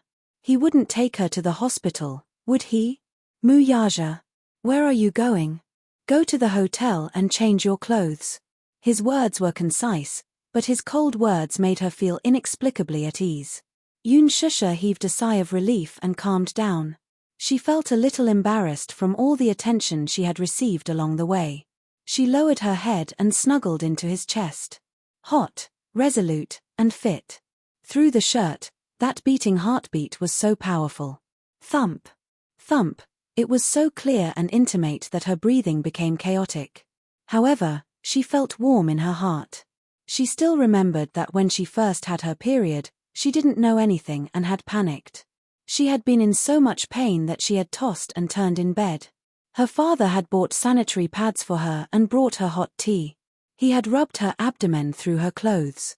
She had never been so intimate with a man other than her father, not to mention that the man in front of her was Muyaja. Chapter 384.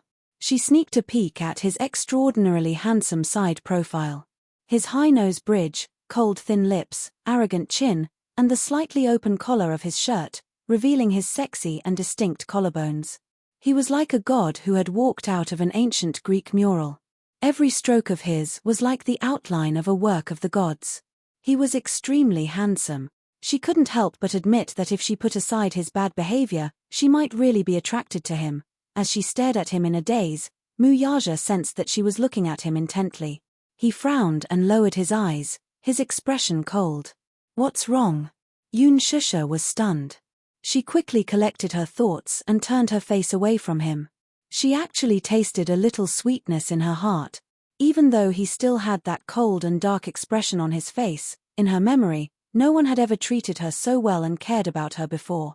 In the hotel suite, Muyaja put her down. Yunshisha immediately scampered to the bathroom like a fleeing rabbit.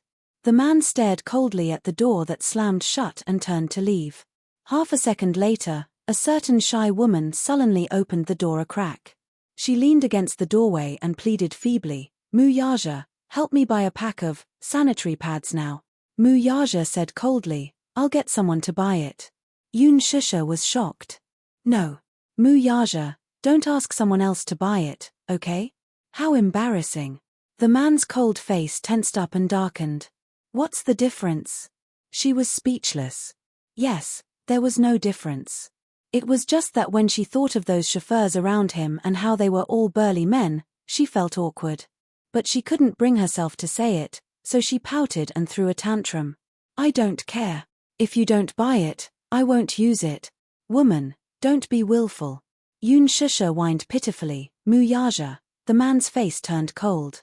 He ignored her, but he didn't say a word. He turned around resolutely. She was so angry that she frowned. This man was too heartless. He wouldn't abandon her like this, would he? 5 minutes later, when this proud son of a famous family in the capital, a man of great fame in the business world, stood in the column of women's products, when the man's elegant and slender hand picked up the small, cute, and delicate Sophie sanitary pads, the people in the supermarket looked at him in surprise. Colored, colorful gazes sized him up, scrutinizing him. Muyaja tightened his grip on the bag as the blood and chi in his chest churned. His cold gaze swept over, and his icy gaze caused the temperature of the entire place to plummet. Below zero, what were his thoughts? In any case, it was worse than being shot. He didn't know much about these things, so he bought a bunch of them day and night. At the checkout, the cashier stared blankly at the pink and blue sanitary pads in front of her. The cute pink and blue contrasted sharply with the man's stiff face. Oh my God, how much did he need to buy so many? It was enough to use for a few years. However, when she caught a glimpse of the beautifully packaged cotton women's underwear, her eyes widened. Could he be a pervert? Looking at the well-dressed and handsome man in front of her, she couldn't imagine it. Muyaja stuck his hands in his pants and felt the strange gaze from the cashier. He glanced at her coldly. The cashier obediently lowered her head and didn't dare to take another look. She braced herself and wrapped them up properly. When she saw the man leave, her back was covered in cold sweat. Oh my God, what a terrifying aura. Chapter 385. Yoon Shusha was waiting anxiously in the bathroom when she heard a commotion outside, followed by a light knock on the bathroom door. However, it was not a man's deep voice that rang out. Miss Yoon, I'm here to deliver something to you on the CEO's orders. The one who spoke was a gentle female voice. When Yoon Shusha opened the door, she was greeted by the room manager in her uniform. Her face instantly turned red when she saw the huge supermarket shopping bag in her hand. Did you buy these? No, these are all from CEO Mu. Miss Yoon, CEO Mu treats you so well. Which man would be willing to buy these things himself? Yoon Shusha's heart warmed at her words. She took the bag from her and inspected it carefully. She did not know whether to laugh or cry. So many. Don't you know that these things have a shelf life?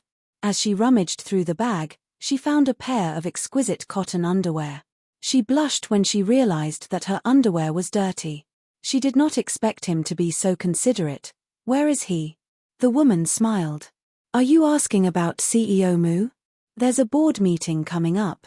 I'm afraid it'll be late, so he asked you to rest first. Although it was a board meeting, it was actually a car race in the mountains to calm down. Oh, he's so busy. Yoon Shusha took a shower and changed before taking a taxi home. She lay on the soft king-sized bed and rolled around contentedly. She suddenly thought of something and sat in front of the vanity mirror.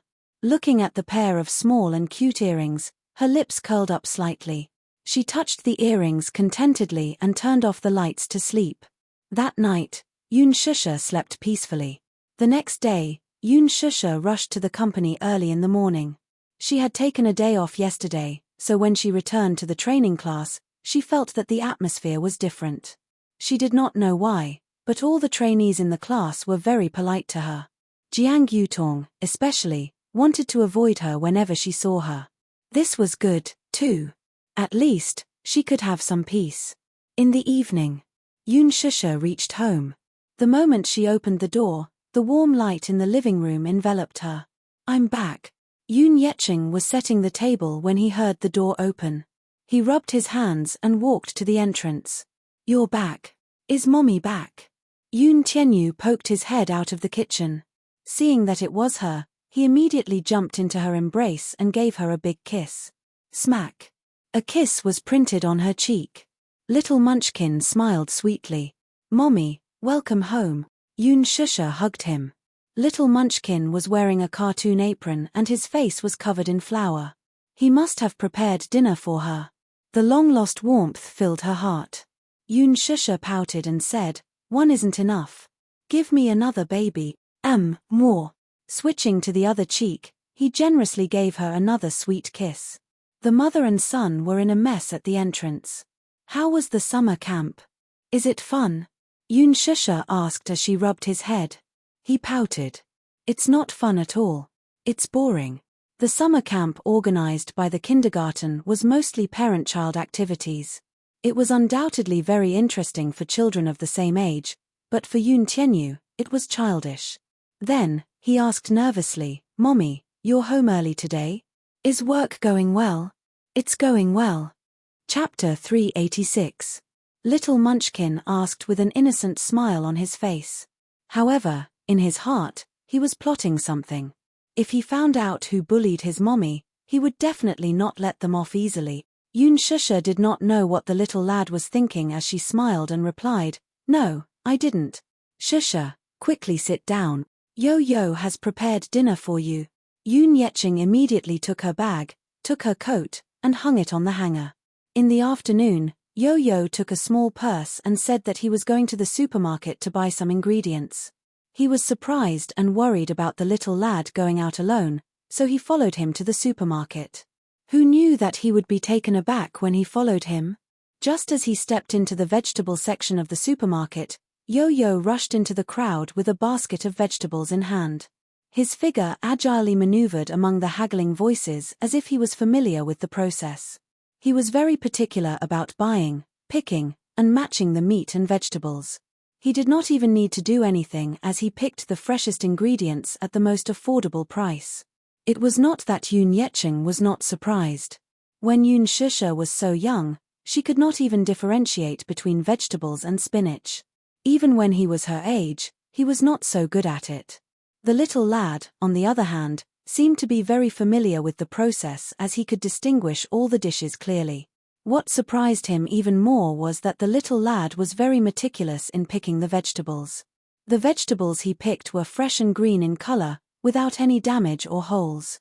When he bought the meat, he even knew how to carefully smell it to ensure that the meat was pure and had no stench. He even gently pressed it with his finger. Yoon Yeching, who was standing at the side, could not help feeling curious. When he asked about it, he heard the little lad saying, "First, smell the meat and then press it to see if it's elastic and glossy. If it's slaughtered after death, then the meat will be dark red in color and there will be purplish-red blood stasis in the blood vessels. Eating it will make you sick." Yoon Yeching was dumbfounded. The fish must have dense and complete scales, bright and clear eyes, plump and slightly protruding cheeks, and bright red cheeks. Otherwise, it wouldn't be fresh. Little Munchkin grabbed a fish and explained seriously. Yoon Yeching was thoroughly convinced. Seeing his father's dumbfounded look, Yoon Tianyu thought to himself that he had never seen him haggling with those aunties at the market before. That level of haggling was simply a tyrant. Now that his living conditions were better, he was too lazy to bargain, but he was especially picky about the freshness of the ingredients. After buying the ingredients and returning home, he put on an apron and brought a small stool over. Washing and selecting the vegetables, Zhongshen's movements were practiced. Slicing and dicing the meat into shreds, his knife skills weren't as superb as those of a five-star chef. However, with a single cut, the meat slices were even and thin, and the shreds were well proportioned and beautiful.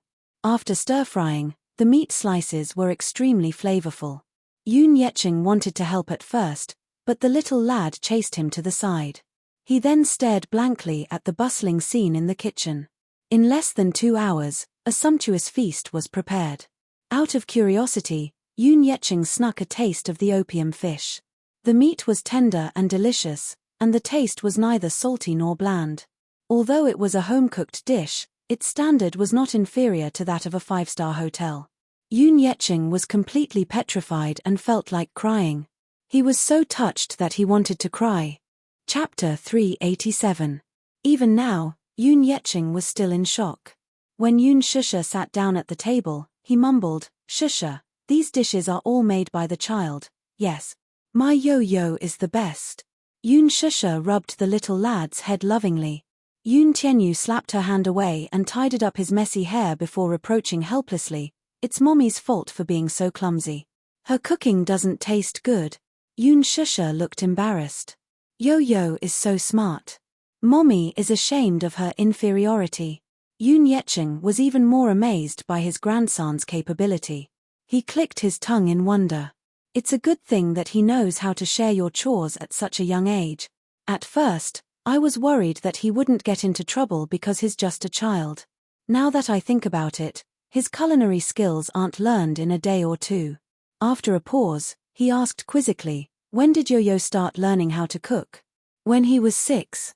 Yoon Shusha thought for a while. "Stupid mommy. He was 4. Alright, if noodles count." She remembered that when he was 4, Yo-Yo made her a bowl of Yangchun noodles, which tasted pretty good.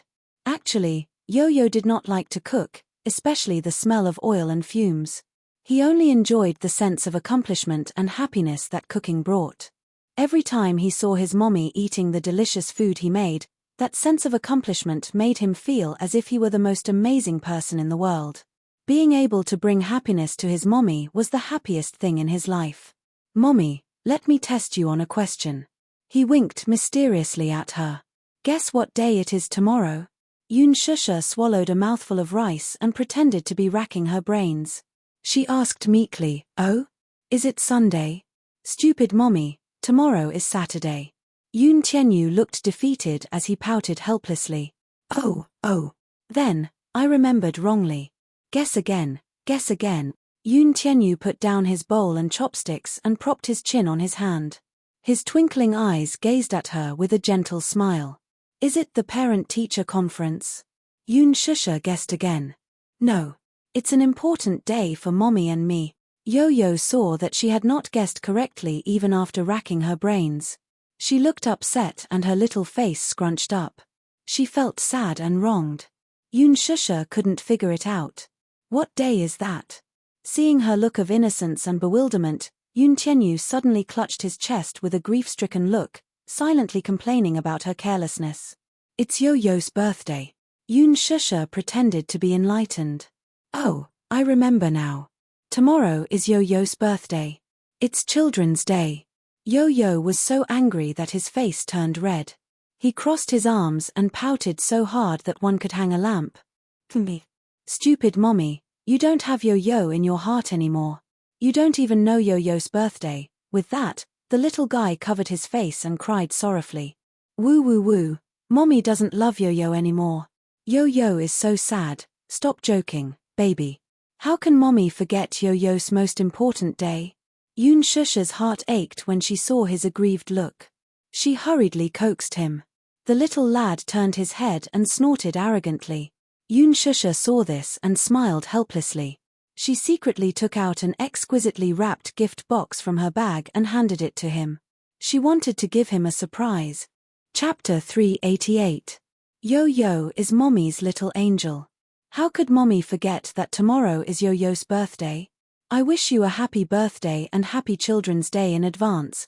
Yo-Yo received the present from her with a confused look. It took him a while to realize that his mommy was teasing him.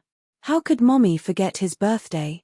He lowered his head to look at the exquisite packaging and saw the words "Happy Birthday, Baby" written on the card.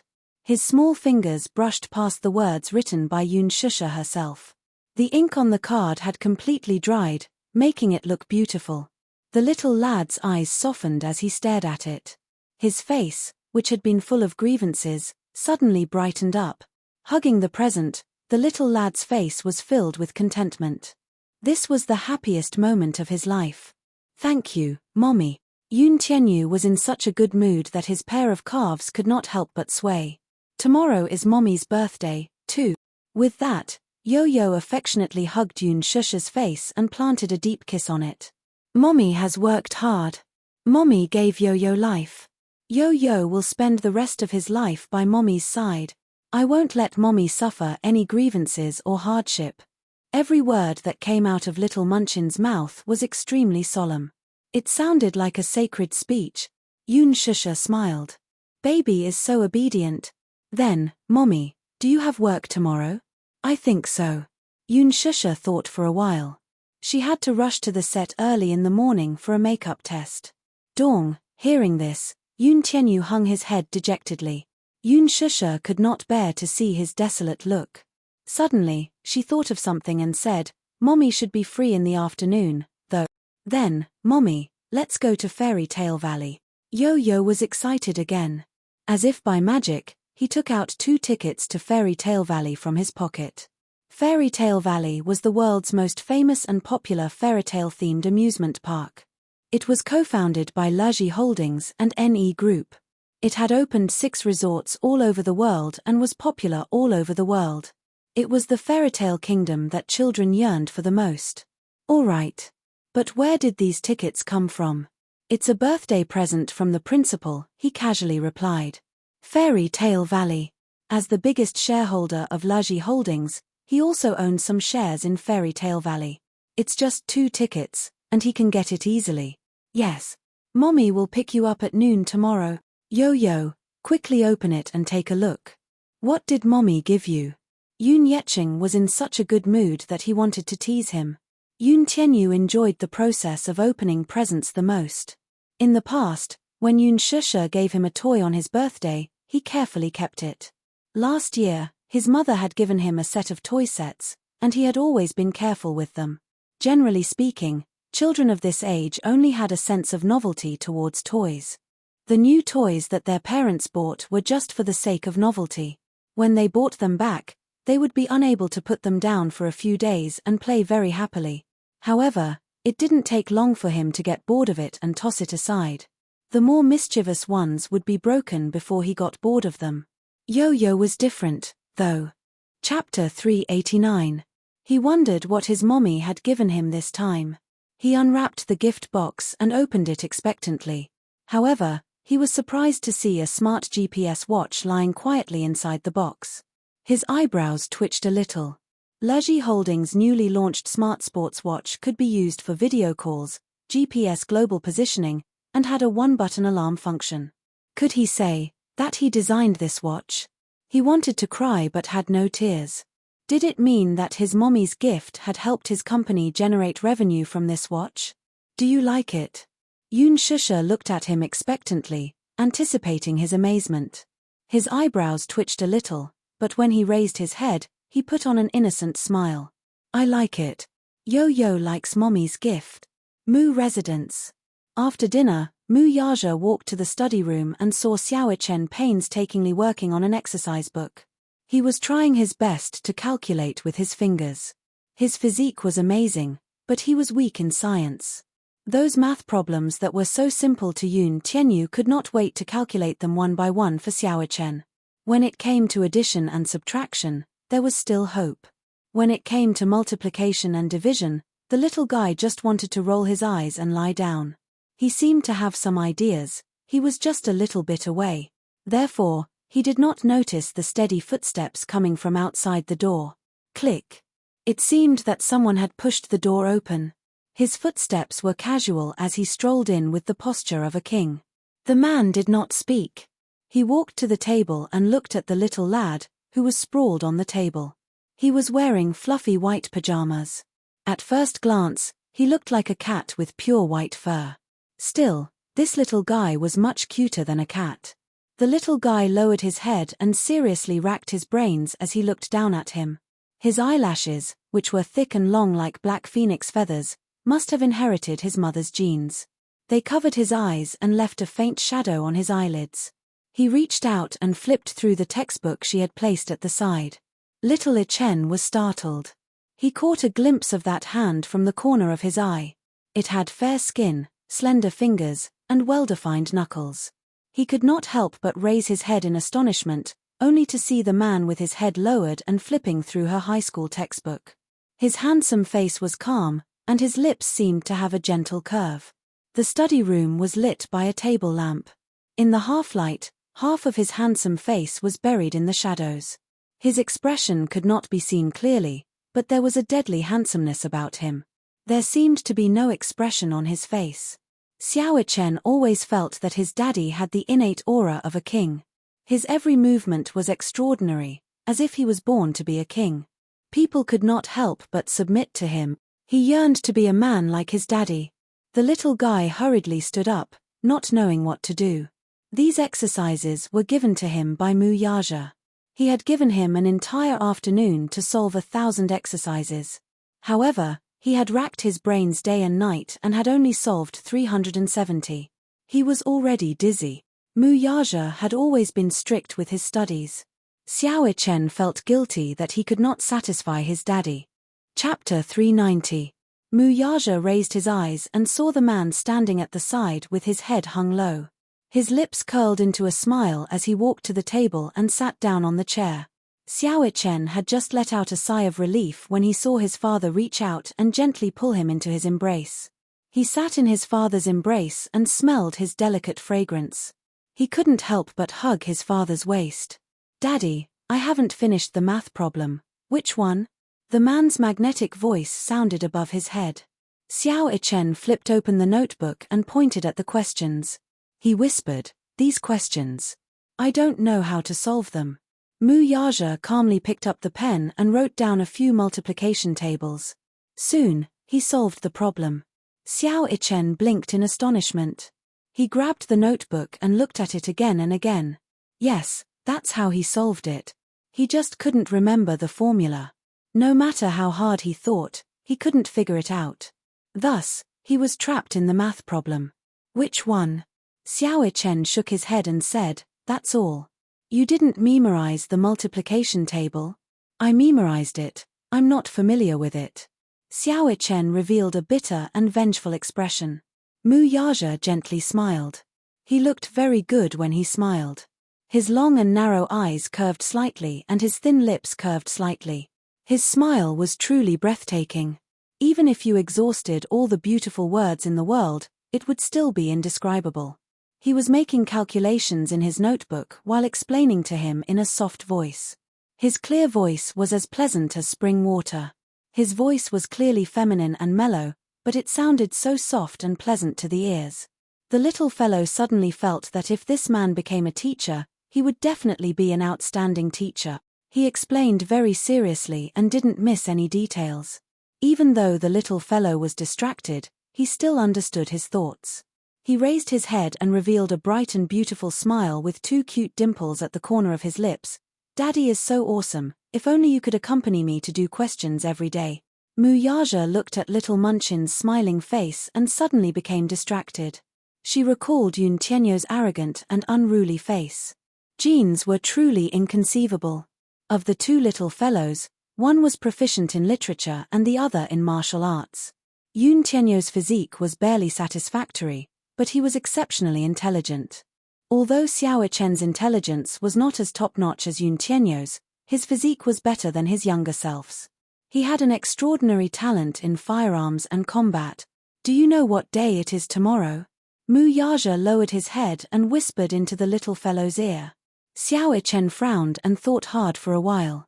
Then, he shook his head and said, "I don't know." Mu Yaja poked the little fellow's head and said speechlessly, "Don't you remember your own birthday?"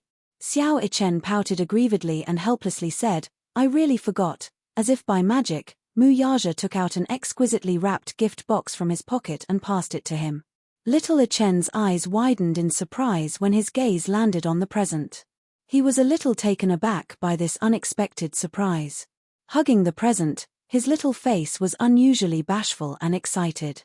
The little fellow's emotions were always restrained, which was very similar to Mu Yaja.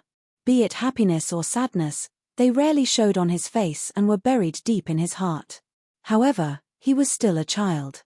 When the gift landed in front of him, a heartfelt joy arose spontaneously. Chapter 391. Especially when she opened the gift, every minute and every second was filled with joy and inexplicable anticipation. Mu Yaja had given him presents before. Every year on his birthday, he would give him anything that Xiao Chen liked or wanted. To him, there was nothing that he could not get, only things that his child could not think of. Therefore, no matter what the present was, as long as he asked, it would immediately fly to his side. Therefore, No matter how precious the present was, he would get it if he wanted it. However, this would also cause the child to lose the mood to cherish the present. As long as he opened his mouth, there was nothing that he could not get. Therefore, he played with Muyaja's presents for a few days.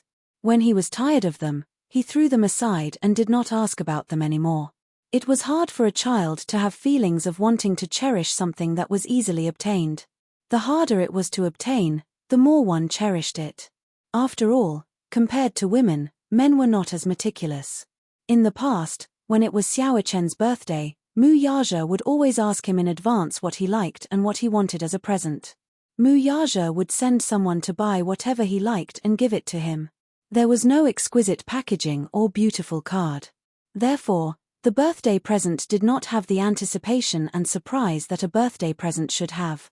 Mu Wanru's attitude towards his birthday was also not very attentive. Most of the time, she would pay for whatever Xiao Chen liked. It was a cold process. However, this was not strange. After all, he was not her biological son. Without blood ties, she did not pay much attention to the details.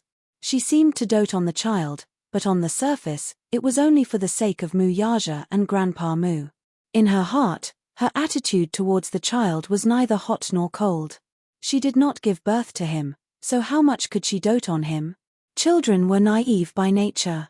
Their anticipation for their birthday was nothing more than the surprise and yearning for the mysterious present. The moment when they opened the present was always thrilling, full of anticipation and fantasy. However, for Xiao Chen, the action of opening the present seemed to be numb. This was because he knew what kind of present his daddy gave him. Because he knew, there was no surprise and no anticipation. However, when Muyaja magically presented a beautifully wrapped present to him, Xiao Chen's childlike innocence was instantly awakened. "Daddy, is this my birthday present?" Xiao Chen blinked his bright eyes and asked curiously. "Yes. What present is it?" He was so curious. "Open it and take a look." However, little Chen frowned and pouted, appearing to be vexed. "What's wrong?" Muyaja asked when he noticed his odd expression. "I can't bear to open it." Xiao Chen muttered. "Can't bear to?" Muyaja did not know whether to laugh or cry. "Why can't bear with it?" "I don't know, I can't describe it." As Xiao Chen spoke, his cheeks were pink and flushed with excitement. The feeling of anticipation was like a furry cat's paw that kept scratching at her heart. His heart thumped. It was the first time he tasted the feeling of nervousness and anticipation. Xiao Chen untied the ribbon and carefully tore open the wrapping paper layer by layer. His extremely serious and focused expression made him look like a devout Christian. Chapter 392. Xiao Chen's mouth was slightly agape. He was a little surprised, but more than that, he was pleasantly surprised and curious. "Daddy, what is this?" Muyaja explained it to him. "This is a smart watch. It has a call function, navigation, and GPS. Look, this is a one-button alarm." The man's voice was low, gentle, and magnetic. Xiao Chen leaned comfortably in Muyaja's arms and immersed himself in his gentle explanation. The study room was filled with tenderness. Xiao Chen quickly learned all the functions of the watch. The watch's design was extraordinary. In fact, it had more than just the functions mentioned above. There were also some hidden applications that were very useful for children of this age. However, if Muyaja knew that this watch was one of the many products designed by Yun Tianyu, what would he think? Fun. Hee hee. Xiao Chen wore the watch on his wrist and waved it in front of Muyaja as if to show off. He proudly said, "This watch looks much better than those that Daddy wears." Muyaja chuckled. It was rare for the little guy to reveal such a pure and romantic smile. Seeing him happy, the corners of his lips could not help but curl up. He was in a good mood. "Baby, your birthday is coming soon." He caressed the little guy's head and gently planted a kiss on his forehead. Xiao Chen blushed. He hugged Muyaja's shoulders and kissed him on the cheek. "Thank you, Daddy. How do you want to celebrate your birthday tomorrow?" Xiao Chen pondered for a moment before saying softly, "I want to go to the amusement park." "Amusement park?" Fairy Tale Valley Amusement Park. I heard that it's fun. Are you free? Muyaja was silent for a moment. He filtered through the schedule for tomorrow in his mind and said helplessly, Daddy's schedule is full tomorrow. Xiao Chen lowered his head, feeling a little lonely. Let Mommy go with you tomorrow, okay? No. Xiao Chen looked conflicted. I just want Daddy to play with me. Good boy, Daddy doesn't have time. Next time, Muyaja patiently coaxed him, his tone revealing some guilt and self-blame. There was a very important planning meeting tomorrow that couldn't be postponed. Xiao Chen looked at him pitifully. In the end, he nodded reluctantly and gave in. He was not a willful child. Even though he had nodded and compromised, it didn't mean that he wasn't disappointed. It wasn't the first or second time she had experienced such a lonely birthday. He really wanted to go to the amusement park with his daddy. Playing the pirate ship and the merry-go-round, although these rides were not very attractive in his eyes, it would be very interesting if his daddy accompanied him, right? It would definitely be fun. He could understand that his daddy was busy. Such a big company needed to be managed, and he might not have the time to accompany him all the time. He was not greedy, though. He only hoped that his daddy would take some time out to accompany him on his birthday. This thought had become an extravagant hope. Xiao Chen was a little unhappy. However, even if he was unhappy, he could not show it on his face. As a father, he was not as meticulous and gentle as a mother. From a certain perspective, perhaps Yun Tianyu was happier than Xiao Chen. Chapter 393. Be it the gifts or the schedule, they were all meticulously prepared for the sake of leaving a beautiful memory for the child. Thus, with more or less regret, Xiao Chen did not sleep well that night. His heart ached as he hid under the blanket. He wanted his daddy to accompany him to the amusement park. This was the real surprise he was looking forward to. The next day, Yun Shusha woke up very early. Today was the day of the trial photoshoot, so she had to make preparations in advance to improve her skin to its best condition, moisturize, and maintain her skin in one go. Her skin was relatively tender, so it was easy for her to apply makeup. No matter what kind of makeup she used, it would look clear and natural. Hence, when she usually appeared barefaced, people would often mistake her for wearing a thick layer of foundation. Even so, she still made sufficient preparations in advance. The car that Qin Ju had arranged for her was already waiting at the entrance. She got in the car. The trial photoshoot was arranged to be held at the set studio. The trial photoshoots and promotional photos would be done here. When she arrived at the set, the timing was just right. The staff arrived one after another. Qin Ju did not come today, but the assistant that he had arranged for her had already arrived. The assistant that Qin Ju had arranged for her was called Xiao Mu.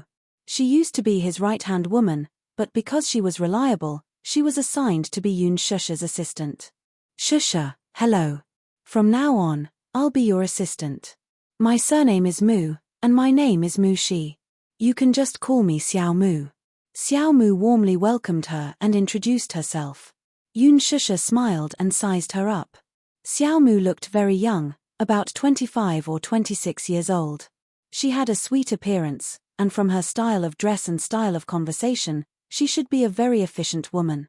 Although she was only 25 or 26 years old, she had entered the industry at a very early age. Qin Ju was grooming her as his successor, and she might develop into a manager in the future. Yun Shusha smiled and said, "Hello, Xiao Mu. Please take care of me in the future." She winked mischievously and held her hand with a sweet smile. "Yes, thank you. I'll be in your care in the future. Aren't you being too distant with me?" Mu Shi pouted mischievously and continued, "I've heard of your name before. Yun Shusha, not only does your name sound good, but you're also very beautiful. You're even prettier than in the photos." Xiao Mu sincerely praised, her eyes filled with admiration and intimacy. "You're flattering me." Yun Shusha was a little embarrassed by her compliments and exclamations, so she tried to be humble. The two chatted for a while more before Mu Shi suddenly raised her wrist to look at the time and hurriedly said, "It's getting late. Let me bring you to the dressing room. Time is tight. We have to prepare in advance." She of course for the time being, Xiao, of course. Along the way, Mu Shi led the way, occasionally turning back to add, according to the order of the lead roles, we should be the second to audition. Since Ji Xingze isn't here yet, you should be the first one. Of course of you." As she spoke, she suddenly stopped in her tracks. Hey, where is the makeup room?" Yoon Shusha asked. "You don't know where the makeup room is?" Chapter 394. With that, she hurriedly chased after a few production assistants nearby. Patting one of them on the shoulder, she inquired about the location of the main lead's dressing room. A few stage managers were currently in a terrible fix. When they turned around and saw that it was a newbie assistant, they sized her up. Seeing that she looked unfamiliar, they guessed that she must be the assistant of a newbie actor and not someone close to a big shot. Hence, they did not bother with her and sent her away in annoyance with an extremely cold attitude. "Can't you find one yourself? I'm busy right now. Stay away." She was caught off guard and was given the cold shoulder. She had always been by Qin Ju's side as an assistant. Even when a big director saw her, he would give her a warm smile. Hence, being looked down upon by a few production assistants, she was so angry that her face turned ashen. When she returned, she did not forget to scold them indignantly. "A bunch of snobs." As she spoke, she suddenly saw Yang Bingqing gracefully walking over. Yang Bingqing was now the hottest topic in the entertainment industry. Her every move was eye-catching. Fashion queen, topic queen, advertisement queen, scandal queen. She was now Huanyu's A-lister. Although she did not have any representative works to show, her acting standards were often criticized by the media. Most of the movies she starred in had mediocre reviews and terrible reviews. She was known as the poison of the box office. Still, her looks were definitely heavenly and demonic. In the face of a peerless beauty, other conditions did not seem so important. Upon seeing the actress, the few stage supervisors changed their cold and aloof attitude toward Mushi and immediately bowed to greet her. They took on an incomparably flattering posture and served her well. This time, Mushi was even more furious. What kind of people are they? Are they obviously flattering someone and stepping on me? However, there was only so much she could complain about. After being by Qin Ju's side for so many years, she had always believed in being careful with her words and actions. Moreover, Yang Bingqing's background was not simple, so it was not good to offend her. Although she was furious, she repeatedly reminded herself to suppress her anger and not cause any trouble for Yoon Shusha.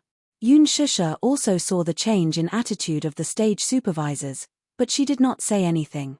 This was only human nature. "Little Mu, don't be angry. It's not a big deal." Shusha, I feel indignant on your behalf." She snorted, clearly feeling indignant on her behalf. The two of them fumbled around the huge set for a while and soon found their dressing room. "The dressing room is over here." As she spoke, she pushed the door open and walked in. Coincidentally, Yang Bingqing was also in the dressing room. Yoon Shusha was a little stunned. She remembered that her dressing room was the same as Ji Xingze's. Why is Yang Bingqing here too? She was a little puzzled. She pulled a production assistant to the side and asked softly, "Handsome, let me ask you, isn't this the dressing room of the main lead?" Lin Fengtian had specially instructed to arrange a separate dressing room for the two main leads. In this movie, Yang Bingqing was just a supporting role and a cameo. Why did she occupy the main lead's dressing room? Chapter 395.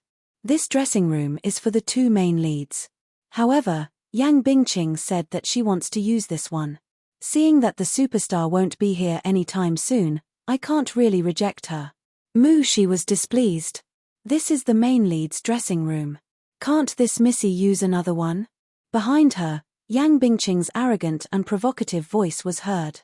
Why? Can't I use this one? She turned to look at her with an ugly expression.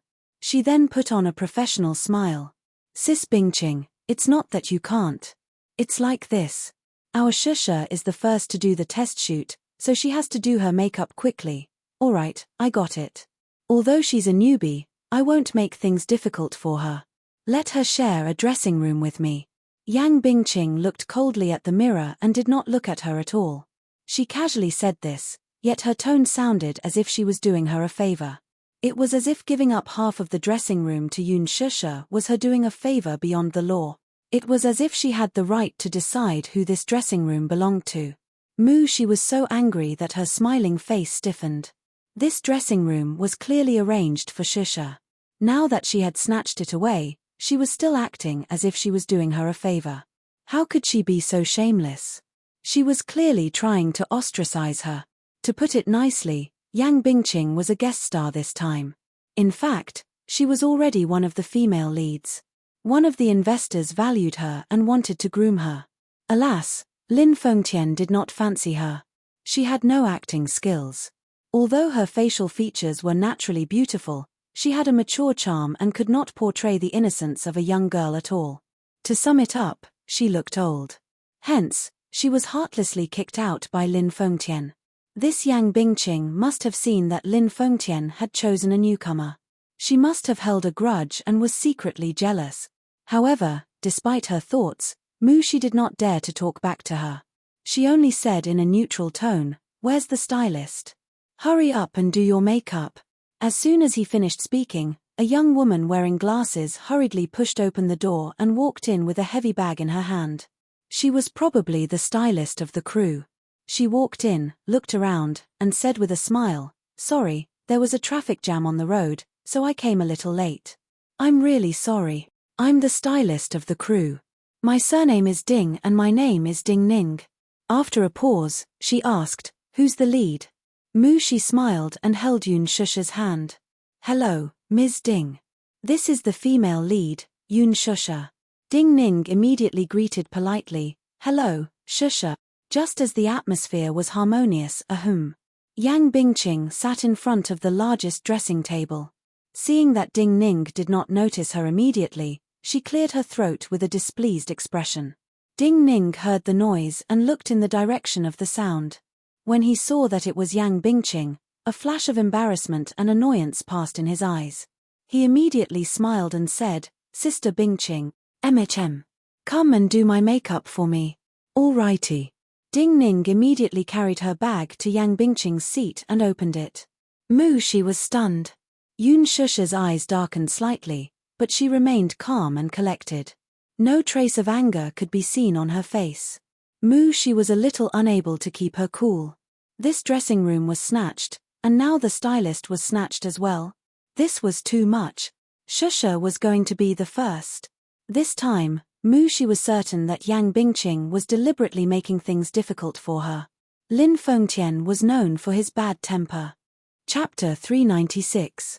There was only one stylist in a dressing room. Yang Bingqing was clearly trying to embarrass Yun Shusha.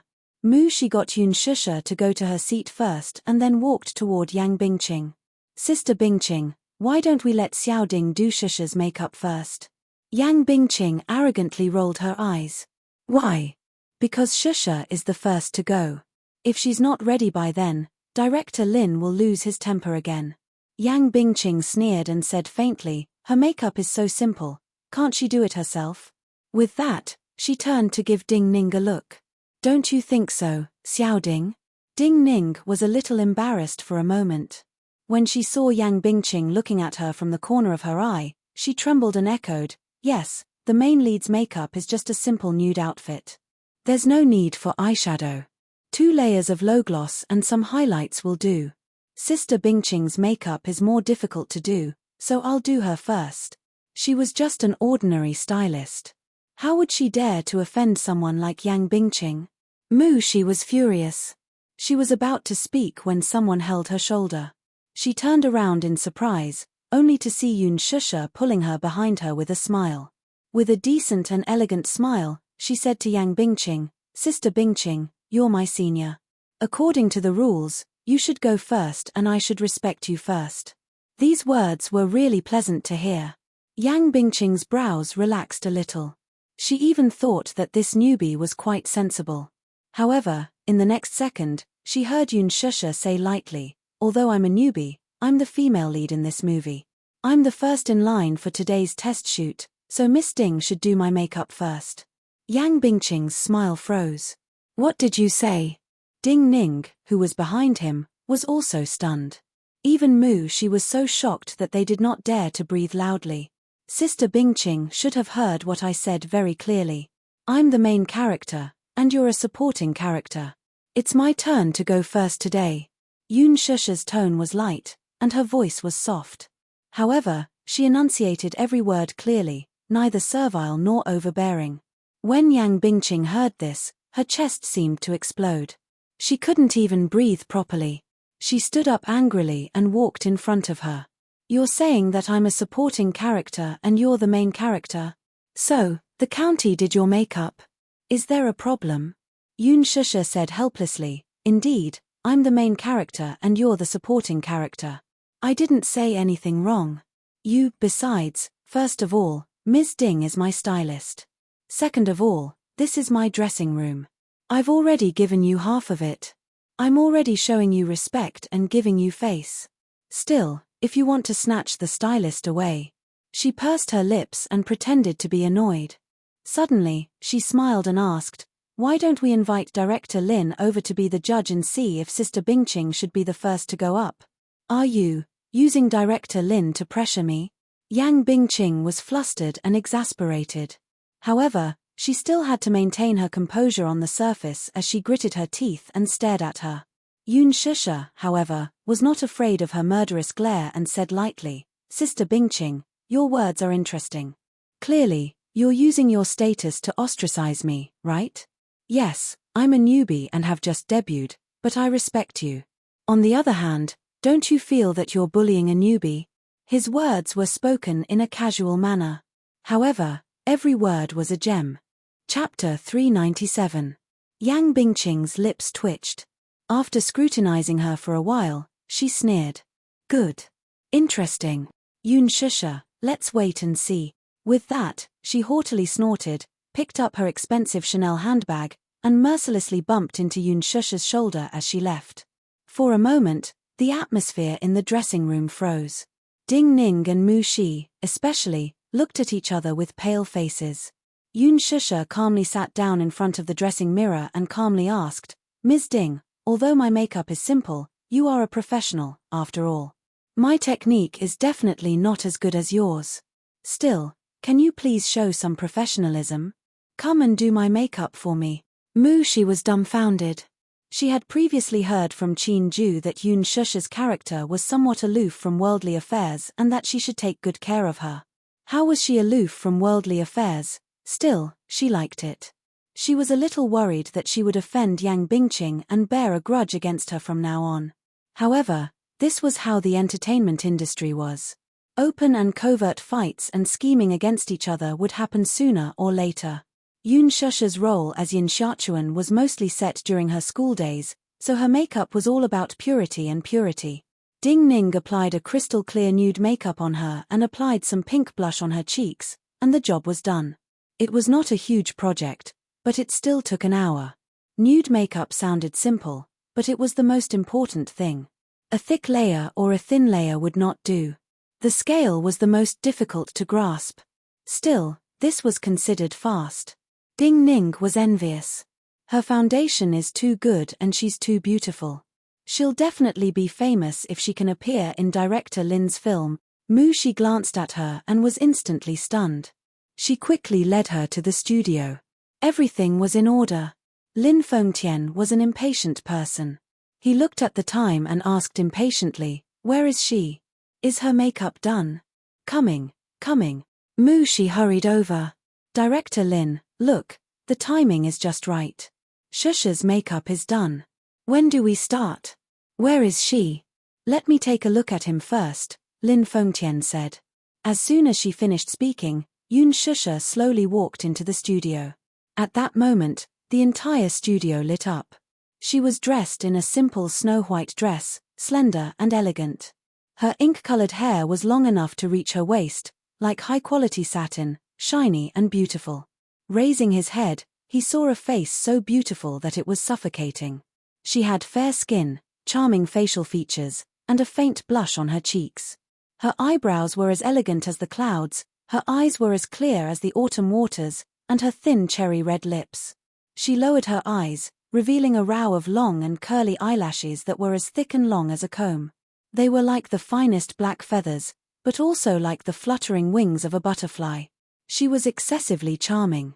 Her pink lips were not adorned with any embellishments, but they were like fresh flower petals, tender and lovely. Lin Fengtian did not react for a long time. His gaze was fixed on her without blinking. For a moment, the huge studio was silent. Mu Shi's heart was in a mess. She knew that Lin Fengtian was very picky and strict when it came to filming. She was afraid that the makeup would not pass. She looked at him and saw that he could not hide the amazement in his eyes. Only then did her heart calm down. To be precise, he could not help but stare at her in a daze. He felt his whole body heating up, as if he were drunk. He was like a teenage boy who saw a girl he liked and could not take his eyes off her no matter what. Chapter 398. Humans had a persistent pursuit of beauty. Yun Shusha, on the other hand, was just standing there. Before she could act, Lin Fengtian had already gotten into character. A character who seemed to have walked out of a book. Yin Xiaochuan, who had walked out of the memories of her lost youth. She was so beautiful that she could not be tarnished by anything in the world. Director Lin. Mu Shi cautiously called out from the side. Lin Fengtian suddenly returned to his senses and could not help but praise, "Not bad. You have the feeling of Yin Xiaochuan." Yun Shusha's lips curled into a slight smile when she heard this. She was in a good mood.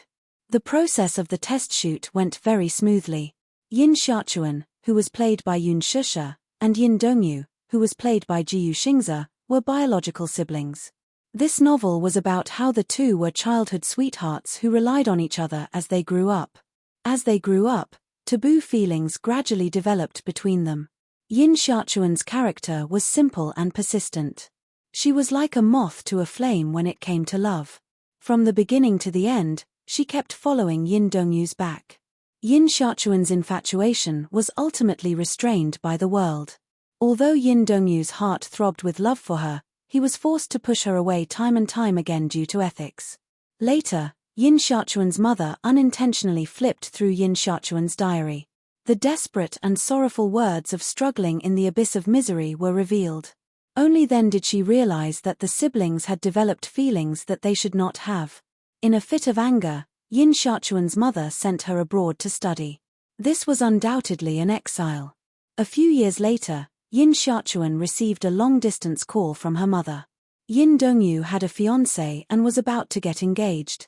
Yin Xiaochuan returned to her hometown with a sense of loss. However, in an accident, she was diagnosed with blood cancer. Yin Dongyu rushed to the hospital for a bone marrow examination, only to find out that his bone marrow and blood type did not match.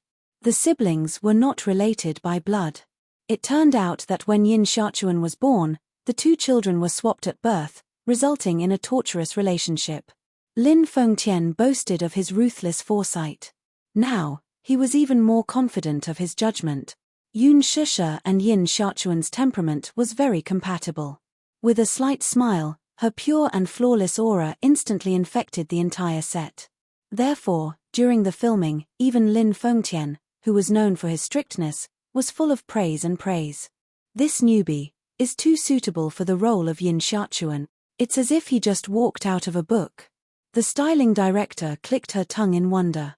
At the side, not far away, Yang Bingqing's eyebrows furrowed. She looked displeased. It was unknown whether it was because of jealousy or unwillingness, but there seemed to be a cluster of flames burning in her chest. She hadn't even started putting on her makeup yet. When she heard that it had already started, she especially rushed over to take a look. Lin Fengtian was famous for being harsh. There was not a single actor on his set who did not get scolded. Even if it was a veteran actor, he would not give them any face. She had once appeared in one of Lin Fengtian's movies and was scolded in front of the entire set. She saw how proud Yun Shusha was just now. She wanted to see how Lin Fengtian would scold this newbie. In the end, to everyone's surprise, Lin Fengtian was very satisfied with this newbie. Yang Bingqing's face was contorted with jealousy. Yun Shusha was an eyesore to her. She had treated her with such an attitude just now. Hence, Yang Bingqing had formed a grudge with her. Yun Shusha, there will be plenty of time in the future. In the future, I want to see how capable you are. How dare you offend me? Chapter 399. The weather was clear and there were no clouds in the sky. Today was a good day to go out. Mu Yaja ended the meeting early and returned to the Mu residence. The servants were surprised to see him back. They had heard that he had an important meeting today and that he should be home late. Why was he home so early? In fact, his schedule was full today. However, last night, when he found out that his precious son wanted him to accompany him to the amusement park, he made a decision in his heart even though he did not agree. He planned to celebrate his son's birthday with him properly. Therefore, he arranged a video conference overnight and arranged everything in advance. He arrived at the company early in the morning and ended the meeting early. He managed to squeeze out most of the day. When he rushed home, it was still early. The amusement park opened at 9 o'clock. Mu Yaja thought that today was Children's Day and there would be a lot of people going to the amusement park. He carefully booked 2 VIP tickets. Usually, the amusement park would have VIP tickets. These tickets were usually expensive. Therefore, there were many attractions that could be enjoyed through the VIP channel and there was no need to queue for too long. He wanted to let the little guy enjoy himself as much as possible in the limited time he had. Mu Yaja glanced around the living room and asked, "Where's the little young master?" "He's reading comics in his room." He didn't go to the amusement park? It was as expected. Without his company, the little guy probably had no interest in going anywhere. Yes, the young mistress originally wanted to take him to play. But, the little young master said that he only wanted you to accompany him, so the young mistress accompanied the master to the Yongning temple to pray and eat vegetarian food. The servant told him the truth. "Yes. Help me get ready. I'll go out later." "Yes, young master." The servant quickly went to prepare. When he went up to the second floor, the door to the study was ajar. He carefully pushed it open. His movements were light and silent. Therefore, Xiao Ichen, who was building Lego blocks in the study, did not realize that someone had entered the study. He was still immersed in his own world. He sat on the carpet with Lego blocks scattered in front of him. Only half of the castle was left. It must have collapsed halfway and the Lego blocks were scattered everywhere. Little Ichen held the building blocks in his hand, but he just sat there motionlessly with his back facing her. He did not care about the scattered building blocks on the floor and just sat there in a daze. He did not speak or move at all. His back seemed to be in a daze as if his soul had left his body. Mu Yaja stood rooted to the spot and did not move forward. Looking at the little lad's dejected back, he guessed that he was probably feeling sad right now. Children are usually emotional. It's Children's Day, and it's their birthday, but they don't have their parents by their side. Mu Yaja felt a stabbing pain in his heart. If he did not see this scene in front of him, at least in front of him, he would have known that Xiao Yisichen's behavior. What he did not know was that, when he was not around, little Ichen was cold and aloof. He was even expressionless and taciturn when dealing with others. Just like when he was young.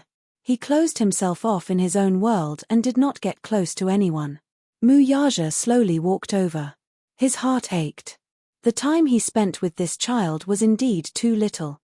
Little Ichen's brows furrowed slightly when he heard footsteps behind him. Chapter 400. At that moment, he was in a bad mood, so it was inevitable that he mistook the person behind him for a servant. His tone was unfriendly. "Don't you knock before entering?" The footsteps didn't stop.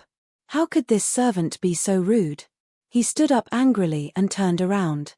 However, when he saw the man who seemed to have descended from the sky, he opened his mouth in disbelief and was speechless for a long time. Dressed in a suit and leather shoes, Mu Yaja stuffed his hands into his pockets. Seeing the shock and disbelief written all over the boy's little face, he could not help laughing. "The door isn't closed, so I came in. Am I disturbing you?" "No."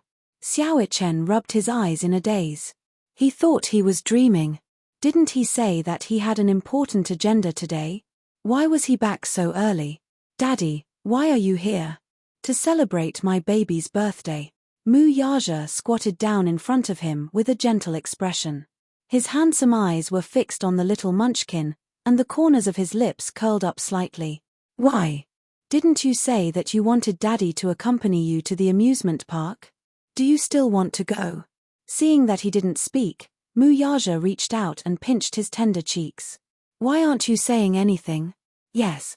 Xiao Chen suddenly cheered. Daddy is awesome. Did Daddy specially rush back to accompany me? Muyaja pulled him into his arms. Then let's change before we go, okay? Okay. Xiao Chen was so excited that his cheeks were flushed red. This was the biggest surprise that Muyaja had given him. The weather in June was like a child's day. It was unpredictable. Yesterday was a cloudy day, but today, the sun was shining brightly. Muyaja had specially changed him into a casual outfit, a white top, aqua blue casual pants, a pair of air cushion shoes, a beret, and a pair of sunglasses. He looked like a fashionable young man. Xiao Chen's handsome features and fair skin made him look more handsome than many children's fashion models. Muyaja followed suit and matched him in a father-son outfit. Similarly, he wore a white casual shirt, aqua blue cropped pants, and a pair of casual sneakers. He had shed his former business elite demeanor. Now that he was wearing casual makeup, he seemed to have lost a few years of his age. His face was originally young and tender. Even though he was almost 29 years old, in this outfit, he looked like a college student who had just graduated. He was youthful and handsome. When the father and son stood together, they didn't look like father and son, but brothers. Little Chen eagerly prepared a small school bag. This was his first time going on a trip with his daddy, and it was also his first time going to an amusement park. Thus, in his excitement, he brought over many desserts and snacks. Unfortunately, his school bag was not big enough to fit so many desserts and snacks. Looking at the bulging bag, Xiao Chen hugged his arms and felt a little distressed. Muyaja helplessly took out all the snacks. Xiao Chen's heart ached when he saw this. He bit his lip as if his heart was bleeding. He loved desserts, so afternoon tea was a must for him. Muyaja thought to himself, there are many dessert stalls in the amusement park. It's the same if I buy desserts when I go in. However, it would be inconvenient to go in with a bag full of desserts. Chapter 401. Looking at Xiao Chen's pitiful face, he did not explain further.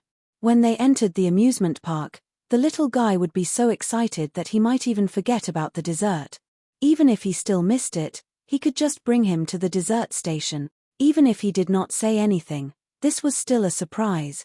Thus, he put his wallet, a DV, and a phone charger into his bag. Everything was ready. Just like that, the father and son set off. When they arrived at the amusement park, it was already 11 o'clock. However, the number of people lining up at the entrance did not decrease. On the contrary, because it was Children's Day, there were still 2 long lines at the entrance. Fairy Tale Valley was the most famous amusement park in Beijing. It was jointly founded by Luzhi Holdings and NE Corporation. In the past 2 years, it had gathered a lot of popularity. After the third phase of the project was developed, it attracted many parents to bring their children from afar. It even attracted many foreign children. Thus, Muyaja carried Xiao Chen in one arm and carried his small bag in the other. Under the envious gazes of the crowd, he walked straight through the VIP passage. Oh my God! Look at that man. He's so handsome. Could he be a celebrity? No way. I've never seen such a handsome and stylish man in the entertainment industry. He's even carrying a child. He's a father at such a young age. Oh my God, what a young stay-at-home dad. How is that possible? This handsome guy looks like he's in his early 20s. How can he be a father? It's obvious that the child is his younger brother. If he's really a father, then I'm so envious of this child's mother. The father is handsome and the child is cute. She's a winner in life. Why doesn't he need to line up? Does he have special privileges? You don't know, right? He must have bought a VIP ticket. With a VIP ticket, there was no need to line up. However, the VIP ticket was very expensive, so most people would not choose to buy it. After all, a normal ticket was only 300 yuan and a child ticket was half price. However, a VIP ticket, regardless of whether it was an adult or a child, was 3,000 yuan. Although it was expensive, the advantage of a VIP ticket was that not only did they not need to line up to get in, but all the paid activities in the park were also free. To put it simply, with 3,000 yuan, all the food, drinks, and entertainment in the amusement park would be free. Moreover, there would be a special VIP passage for the amusement park, so there would be no need to line up. For ordinary families, it might not be worth it. She brought her child to play a few games, but she couldn't play that many games. But for Mu Yaja, it was very worthwhile. The most important thing was that there was no need to wait in line. As soon as they entered the amusement park, Xiaochen was extremely excited. At the entrance to Fairy Tale Valley, there were 3 cute mascots, a fountain, a castle, and a parade. Everything was designed to look like a fairy tale world. Stepping in was like stepping into a fantasy world. Xiaochen said anxiously, "Daddy, Daddy, I want to come down." "Okay." Mu Yaja put him down, and the little guy ran excitedly towards the parade. "Wow. Daddy, take a look at this. It's Snow White." Xiao Ichen pointed at the holy and beautiful princess on the parade in surprise. Mu Yaja saw that he was so happy, and the corners of his lips curled up. Chapter 402. He didn't like to play in amusement parks. After all, he was an adult and had experience. No matter how dreamy the amusement park was, he would find it dull and boring. Seeing that little Munchkin was happy, he naturally felt happy too. Mu Yaja brought him to play a few rides. There were many activities in Fairy Tale Valley. Generally speaking, in other children's parks, most of the activities were for children to play. After all, the activities that children could play were limited. However, Fairy Tale Valley was different. Some of the activities that children were prohibited from playing in other children's parks were allowed to play in Fairy Tale Valley even as young as 6 years old. However, the high-altitude rides weren't as high, the express rides weren't as fast, and the safety measures were more carefully designed. At first, Mu Yaja was worried that the little guy wouldn't be able to adapt to the more exciting rides. Thus, he brought him to try a few of the simpler rides, such as an indoor roller coaster, a 4D action movie, and so on. Throughout the ride, the little guy was overjoyed. His little face was flushed with excitement. At this moment, he could see some of the characteristics that a 6-year-old should have: carefree, naive, and unaffected. It turned out that the child's cold personality wasn't innate. It was because he lacked companionship. "Daddy, I want to play the Tongtian Tower." Xiao Ichen pointed at the 30-meter tall tower not far away and suggested excitedly. Just as he said that, a heart-wrenching scream came from the tower. It was very exciting. "It's so tall. Aren't you afraid?" Mu Yaja frowned. Xiao Ichen looked fearless. He straightened his little body and said, "I'm not afraid. Daddy is here. Daddy will protect me." "Okay, let's go."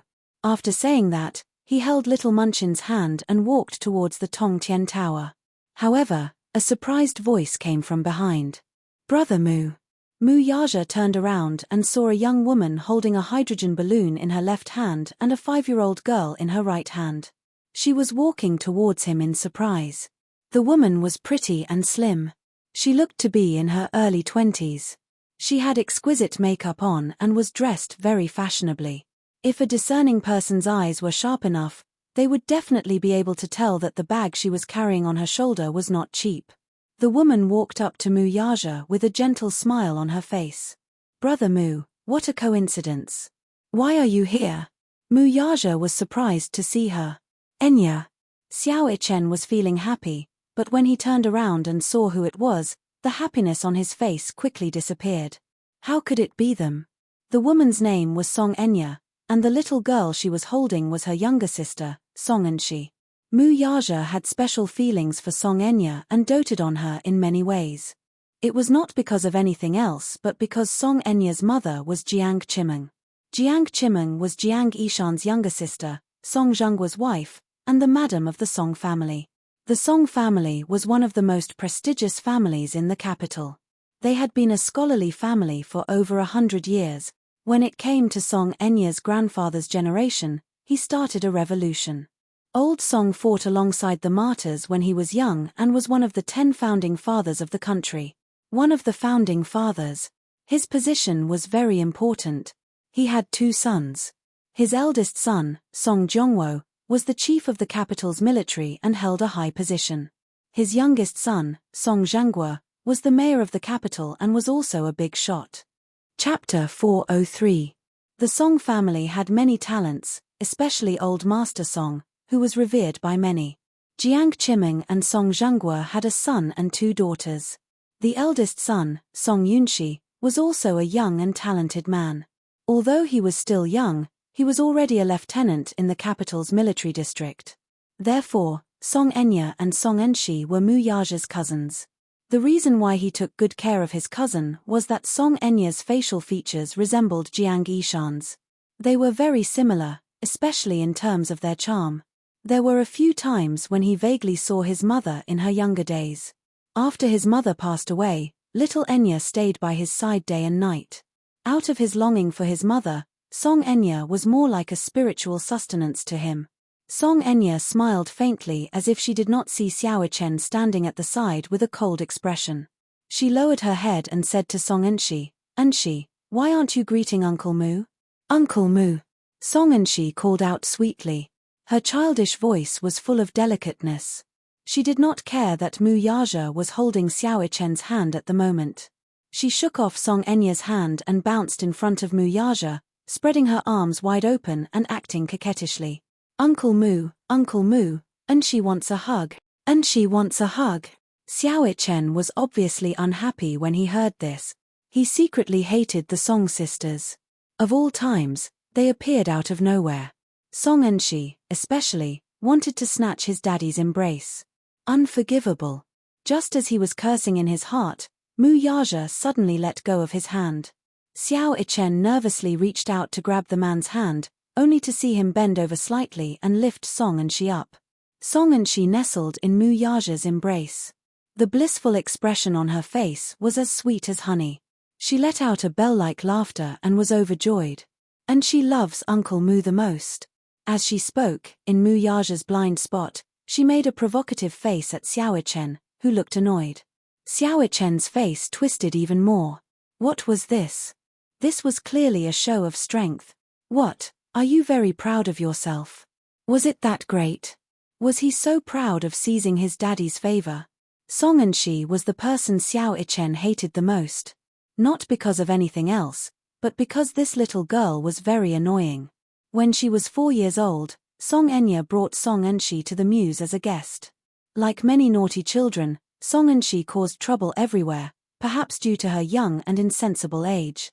How did the Song family educate their children? They must have spoiled them too much. Not only did they break Xiao Chen's toys, they even broke an antique vase in the Mu residence.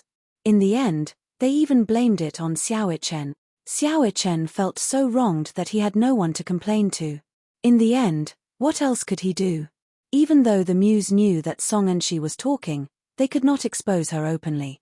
After all, the Songs were a scholarly family in the capital, and Old Master Song was one of the founding fathers of the country. They had to maintain a smooth surface. In private, Mr. Song naturally knew his daughter's character well. He knew that the antique vase must have been broken by Song Enshi, so he secretly gave the Muse a lot of benefits and let the matter pass just like that. Although the matter was said to be over, it had always been a thorn in Xiao Chen's heart. Chapter 404. Daddy won't like this liar. Just as he was thinking this, he heard Mu Yaja say, "Yes, I like Enshi the most, too." Xiao Chen was fuming. Like Enshi the most? What? What about him, then? Daddy likes this little rascal the most, then what about him? Does Daddy not love him anymore? Feeling aggrieved, the little boy bitterly said, "Daddy loves Enshi the most, then what about me? What about me? Haha. Brother Mu, look, Xiao Chen can get jealous too." Song Enya smiled and squatted down to coax him. "Xiao Chen, be good. Auntie likes you the most, too." Xiao Chen pursed his lips, obviously not accepting her flattery. He hid behind Mu Yaja and said, "But I don't like Auntie." Mu Yaja was a little helpless. "Ichen, be good. You're an elder brother, you should give in to your younger sister." Song Enshi was a year younger than Xiao Chen, so she had to call him elder brother. He understood this principle, but looking at the smug little guy hanging on his daddy's body, Xiao Chen could not pretend to be magnanimous no matter how hard he tried. Still, since daddy had spoken, he should give daddy some face, right? Thus, the little guy nodded his head reluctantly, reaching a consensus with Mu Yaja. Song Enya smiled. Brother Mu, why are you free today? Did you want to bring Ichen out to play? To celebrate his birthday with him, Mu Yaja said concisely. This tone of his was a rare show of patience. He had never been patient with women. Song Enya, however, was an exception. That was because she was his most beloved cousin. Oh, then I wish Xiao Ichen a happy birthday. I was in a hurry and didn't prepare a gift for my baby. Song Enya smiled. Her superficial birthday greeting did not sound sincere at all. It was just a facade, and little Ichen was embarrassed to hear it. She continued, what a coincidence. Since we've bumped into each other, why don't we play together? It's more fun to play together. And she wants to play with Uncle Mu. Uncle Mu, Uncle Mu, Uncle Mu. Song Enshi, who was in his arms, kept cheering as she waved her hands excitedly. Her dependence on Mu Yaja was extraordinary. Mu Yaja only nodded slightly and reached out to gently scratch the bridge of her nose. That was a sign of agreement. In fact, he preferred to have a daughter more than a son. As a man, he always liked to have a little princess to hold in his palm like a pearl. He liked the shy and cute little loli to act coquettishly. As for Song Enshi, he treated her like half a daughter. Song Enshi immediately cheered. Her eyes curved into two crescent moons, looking extremely adorable. She played around in his arms, looking joyful and harmonious. Song Enya, who was watching from the side, was also smiling sweetly. She completely forgot about little Ichen and only chided, Enshi, stop fooling around. Come down quickly. Why do you keep letting Uncle Mu carry you? As she spoke, she did not reach out her hand, nor did she have any intention of taking the child from Mu Yaja's arms. This scene reflected in Xiao Ichen's eyes. No matter how he looked at it, it looked like a warm family of three in the garden, laughing and chatting happily. It was as if he was an outsider. Daddy, little Ichen opened his mouth with a face full of resentment, but before he could finish speaking. Chapter 405. Her eyes widened slightly when she saw the 2 VIP tickets in Mu Yaja's hands. She asked in surprise, Brother Mu, did you buy VIP tickets? Yes. That's great. In that case, you and Xiao Ichen won't have to queue up for any games. Sigh. I went to the official website yesterday to get tickets, but I couldn't get them. There were only 200 VIP tickets sold every day. It symbolized the supreme VIP experience, so it was not something that could be bought with money. Mu Yaja naturally had his ways of getting VIP tickets. Hence, he took out his phone and made a call. Not long after, a representative from Leji Holdings delivered 2 VIP tickets to him. Since he had met them, he would bear the sisters' expenses on his tab. Song Enya stuck out her tongue mischievously. Although she was elated, she put on a reserved expression. Brother Mu, you've spent so much money. The man smiled. The cost of these 2 VIP tickets was nothing to him. Xiao Ichen stood at the same spot, feeling a little lonely. He suddenly felt that he had been left out. For some reason, he could only watch as the 3 of them walked forward. Mu Yaja was carrying his small bag in one hand and hugging Song Enshi with the other. Song Enya was holding a helium balloon, and the 3 of them were laughing and chatting happily. For some reason, he felt a pang in his heart all of a sudden. The 2 sisters from the Song family had suddenly barged into his birthday and snatched away his daddy, who was supposed to be with him the whole day. Now, he, who was supposed to be the star of the day, seemed a little lonely. He did not know why, but he did not look forward to this birthday as much as before. Hence, out of spite and wanting to attract Mu Yaja's attention, he deliberately walked very slowly and even lagged far behind, hoping that his daddy would focus more on him. Such weak hope seemed a little petty and pitiful. Mu Yaja was also worried about him. Seeing him walking very slowly and looking around, he called out to him from time to time, Xiao Ichen, follow closely. There are a lot of people here, don't get lost. When Xiao Ichen heard this, he felt even more frustrated. Stupid daddy, did he purposely walk so slowly just to wait for him to say that? What he wanted wasn't such a simple sentence. Could it be that only children who knew how to cry and throw tantrums would get sweets? Could it be that he had always been independent and had even undergone wilderness survival training? Was that why Daddy wasn't as worried about him as he was about other children? Was it because of this? Xiao Chen's heart felt stuffy and sour. Even though he knew that his daddy's love for Song Enshi was only superficial and that his daddy loved him the most in his heart, but, looking at such a scene, he had to pretend to be happy no matter what. Gradually, he lost his interest in the garden. His head drooped as he slowly followed behind. It was a strong contrast to the overjoyed and happy appearance he had when he first entered the garden. This birthday was even worse than the past. "Uncle Moo, I want to ride the merry-go-round." Song Enshi pointed at the dreamland-themed merry-go-round, her eyes shining. "Boring," Xiao Chen said softly, his face full of disdain. "What's so fun about this?" Chapter 406. "Uncle Moo, come and play with Enshi. Come and play with Enshi." Song Enshi continued to act coquettishly and pouted her lips. Her coquettish look was irresistible. Mu Yaja turned around and asked Xiao Chen, "Ichen, do you want to play?" Xiao Chen replied without hesitation, "What's so fun about the merry-go-round? I don't like to play." "Then, wait for Daddy for a while, okay?" Mu Yaja said as he carried Song Enshi to play. Song Enya lifted her skirt and followed closely behind. The little lad snorted and leaned against the railing as he watched the three of them get on the merry-go-round. It felt as if he belonged to two different worlds. Daddy, on the other hand, was no longer in his world. Little girls liked romantic and dreamy things. Fairy Tale Valley's merry-go-round suited Song Enshi's taste.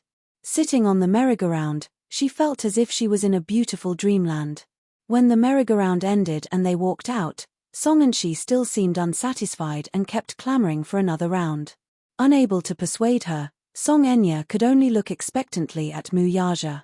The latter clearly did not want to ride the merry-go-round a second time. A big man, who was 1.9 meters tall, sat on the merry-go-round with nowhere to put his long legs, so he could only sit sideways with the child in his arms. As the merry-go-round turned, many pairs of eyes focused on him, making him feel very uncomfortable. He did not like this feeling. Thus, he said, "You play with her. I'll accompany Xiao Ichen to take a look." Song Enya knew how to read people's expressions. She knew that although Mu Yaja had always indulged her and her sister, there was a limit to his patience. Thus, she did not insist on it and carried Song Enshi away. Song Enshi stared at Mu Yaja with wide eyes and pouted.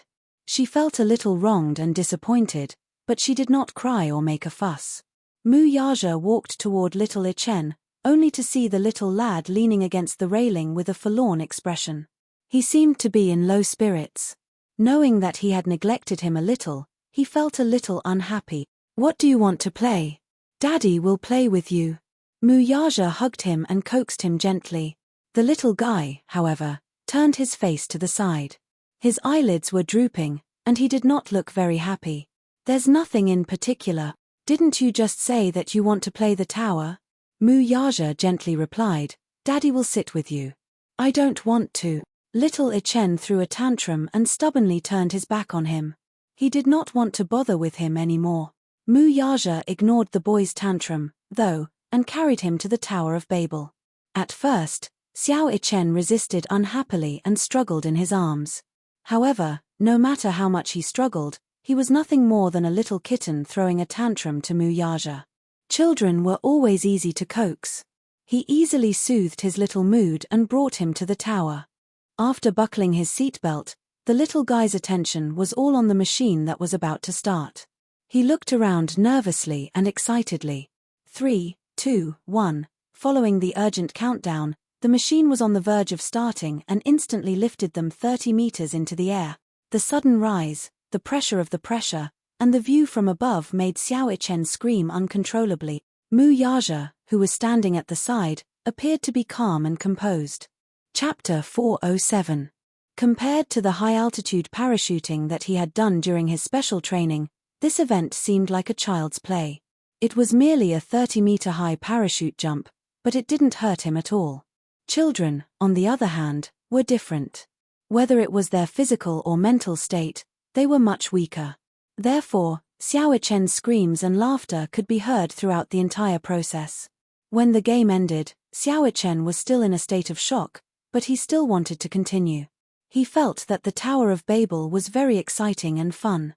Most children would naturally want to try something fun again, and he was no exception.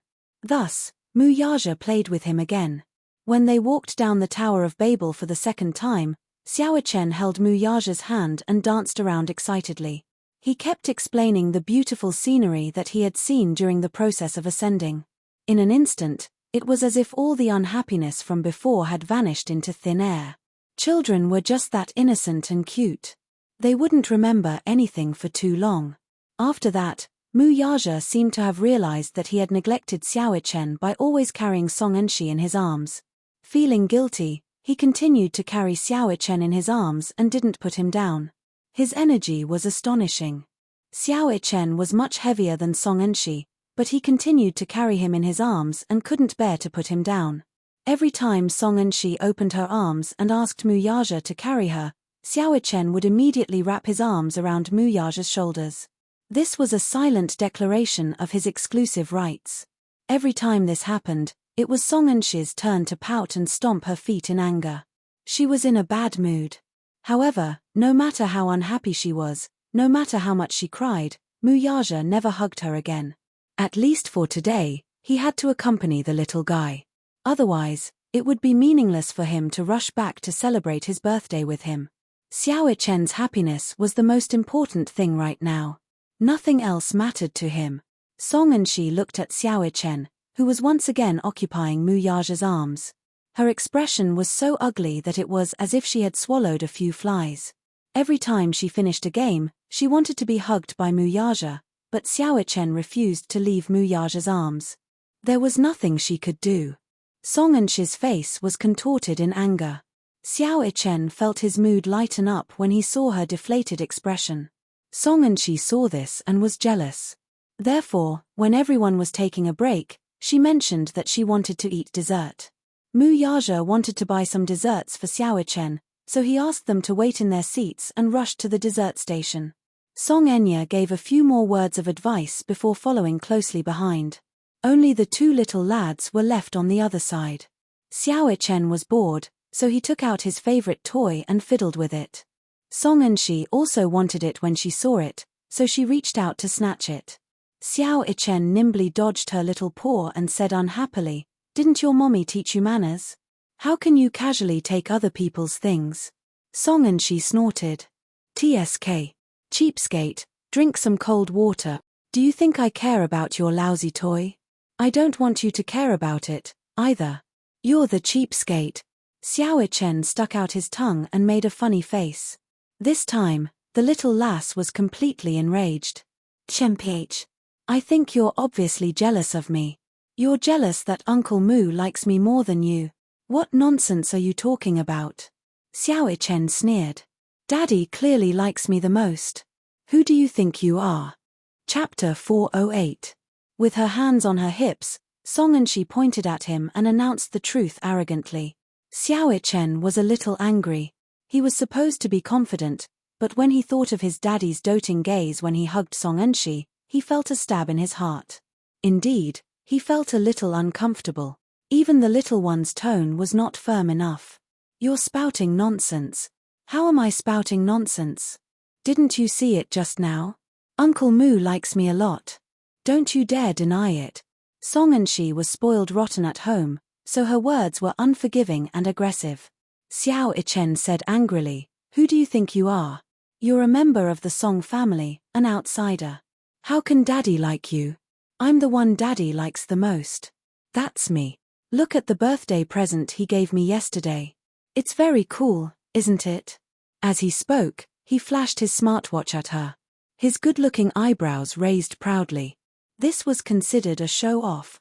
Song Enshi's attention was immediately drawn to the watch on his wrist. She had never seen such a novel thing before, so she leaned over to take a look. Xiao Chen pushed her head to the side with a look of disgust. "Don't come over. Go away. Why did you push me?" Song Enshi was a little angry. She clenched her little fists and yelled at him. "Because you're ugly. Mph, you ugly freak." Xiao Chen sneered with his poisonous tongue. He did not expect that this sentence would completely enrage Song Enshi. He actually called her an ugly freak. Although the little girl was only 5 years old, she still had a heart for beauty. Song Enshi had been the apple of the Song family's eye since she was born. She had always been held in the palm of their hands, afraid that she would break or melt in the mouth. She had been doted on since she was young. Everyone's praise for her was nothing more than beautiful, cute, obedient, sweet, and so on. Therefore, she had always thought that she was cute and pretty. However, Xiao Chen's sudden appearance of an ugly person inevitably angered her. In a fit of anger, Song Enshi pounced on Xiao Chen and bit his wrist with all her might. It was as if she wanted to bite off a piece of flesh from his arm. Xiao Chen did not expect her to bite him. In the midst of the pain, his subconscious reaction was to push her away forcefully. But one had to know that he was different from other children. How much strength could other boys his age have? He was a child who had gone through hellish training in the special training camp. Although his strength was not great, he could still easily lift the Baratem 99. Song Enshi was caught off guard by this push. She staggered a few steps back and tripped over her own feet. Then, she fell on her face in a sorry state. Xiao Ichen hurriedly looked at his arm where she had bitten him. There were 2 rows of deep bite marks. There was no blood, but they were very deep. It was obvious that she had bitten him hard. He furrowed his brows in anger. When he raised his head, he saw Song Enshi hugging her head and not moving at all. After a brief moment of silence, Song Enshi sat on the ground and hugged the back of her head. She opened her mouth and let out an earth-shattering wail. It was unknown where the tears came from or if it was really that painful, but Song Enshi broke down. Big drops of tears fell from her eyes like pearls from a broken necklace. Chapter 409. Xiao Ichen was bewildered by the sudden turn of event. He did not do it on purpose, nor did he use much force. It was just a subconscious reaction from the pain. Why was this brat so weak? Some kind-hearted tourists immediately went forward to help her up, but when they touched the back of her head, they were shocked to find their hands stained with blood. Ah, her head is bleeding. Hurry and call an ambulance. Yes, it's a little serious. Xiao Ichen took a step back in shock when he saw this. He did not expect things to turn out this way. He did not use much force, and he did not do it on purpose. He remembered that he had controlled his strength. Coincidentally, Mu Yaja and Song Enya were returning from buying desserts when they heard the girl's childish and hoarse cries from afar. Song Enya's heart skipped a beat and she immediately rushed over. She saw Song Enshi sitting on the ground, crying her heart out. A few tourists around her tried to comfort her, but to no avail. Enshi. Song Enya was so frightened that her face turned pale. She threw the desserts aside and hurried over to carry her daughter. This hug was terrible. When the child saw her family, it was inevitable for her to be pretentious. Song Enshi cried even harder and louder. She pointed at Xiao Chen, who was standing motionlessly at the side, and complained, He bullied me. He pushed me and called me ugly. Boo-hoo. Enshi is in so much pain. When Song Enya saw her crying hysterically, she glanced around and saw the fresh blood on the hands of passers-by. Alarmed, she touched the back of Song Enshi's head. When her fingertips came into contact with sticky blood, she was so frightened that her heart skipped a beat. Mu Yaja walked over, completely unaware of what had happened. When he saw Song Enshi crying sadly and Song Enya's hands stained with blood, his face turned cold. What happened? He asked. At the man's question, Song Enshi, who was in Song Enya's arms, cried even harder. It's all Mu Ichen's fault. It was Mu Ichen who pushed me. Sob sob sob. He said I was ugly and that Uncle Mu didn't like me. He even pushed me. Song Enya's heart ached as she glared fiercely at Xiao Ichen. However, Xiao Ichen did not cower under her gaze and glared back at her fiercely. Song Enya was infuriated to see him glaring back at her with such self-righteousness. Unfortunately, Xiao Ichen was Mu Yaja's favorite child after all. He wasn't her child, so she had no right to scold him. Therefore, she could only glare at him. All of a sudden, all the accusations were directed at Xiao Ichen. He was stunned and suddenly lost his footing. For a moment, he didn't know what was going on, but he was inexplicably condemned by everyone. It wasn't like that. She wasn't telling the truth. What was going on just now? Xiao Chen's mind was in a mess for a moment. Subconsciously, he walked to Mu Yaja's side and carefully grabbed the man's broad hand. In response, Mu Yaja held his hand tightly. Xiao Chen raised his head pitifully, only to see Mu Yaja looking at him with a clear face. What happened? Chen, give me an explanation. Daddy, Xiao Chen hurriedly opened his mouth and said aggrievedly, I didn't push her. Chapter 410. It was just a subconscious defensive reaction under the immense pain. Song Enya was livid. Her beautiful face showed a hint of anger. Chen, you're too much. I didn't reprimand you for Brother Mu's sake. And she is already in this state. Her head is bleeding, yet not only are you not apologizing, you're even trying to shirk responsibility. I've always heard that the Muse nurture their children's sense of responsibility. If you have half of your father's sense of responsibility, you won't say such things. As if she could not vent her anger, she walked up to him with Song Enshi in her arms and asked aggressively, Are you saying that and she fell down herself and framed you for it? Our Enshi won't lie. Besides, she's fine. Why would she fall down for no reason? Are you saying that she's lying? Little Chen's face flushed red from this aggressive interrogation. His entire smiling face was flushed red. He pursed his lips and clenched his fists, pretending to be calm. I didn't push her. I didn't push her. I'm a man, I won't lie. Song Enya said, You call yourself a man, but shouldn't a man be responsible? Since you said that you're not lying, then tell me, how did my Enshi fall down? Boo-hoo. Sis, he's lying. He's clearly the one who pushed me. In his arms, Song Enshi's cries grew louder and louder. She wailed loudly as tears rolled down her cheeks. Xiao Chen was so angry that he lost his rationality. She was the one who bit me first. It's her. She was the one who bullied me first. How can you bully her just because she bit you first? Song Enya's face darkened. You're the older brother. And she is insensible. Shouldn't you give in to her? Xiao Chen was at a loss for words. Why? Why did she question him like this? Was it because Song Enshi was the one who suffered the most in the end, so all the mistakes deserved to be forgiven? He was only acting in self-defense. Even if he lost control of his strength in the end and hurt her, should he be condemned by everyone? Moreover, he clearly remembered that he hadn't used much strength earlier. He really hadn't used much strength.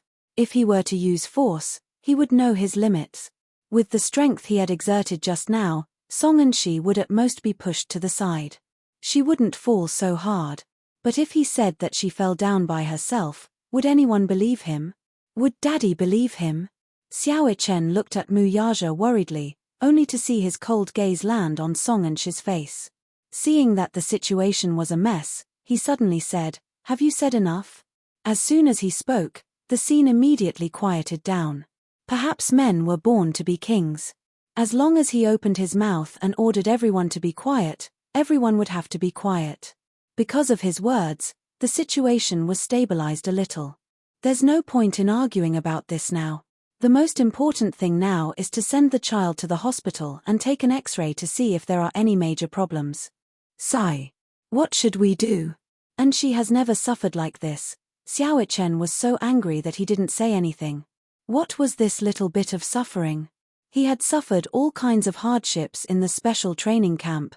Such a small injury would at most require 2 stitches.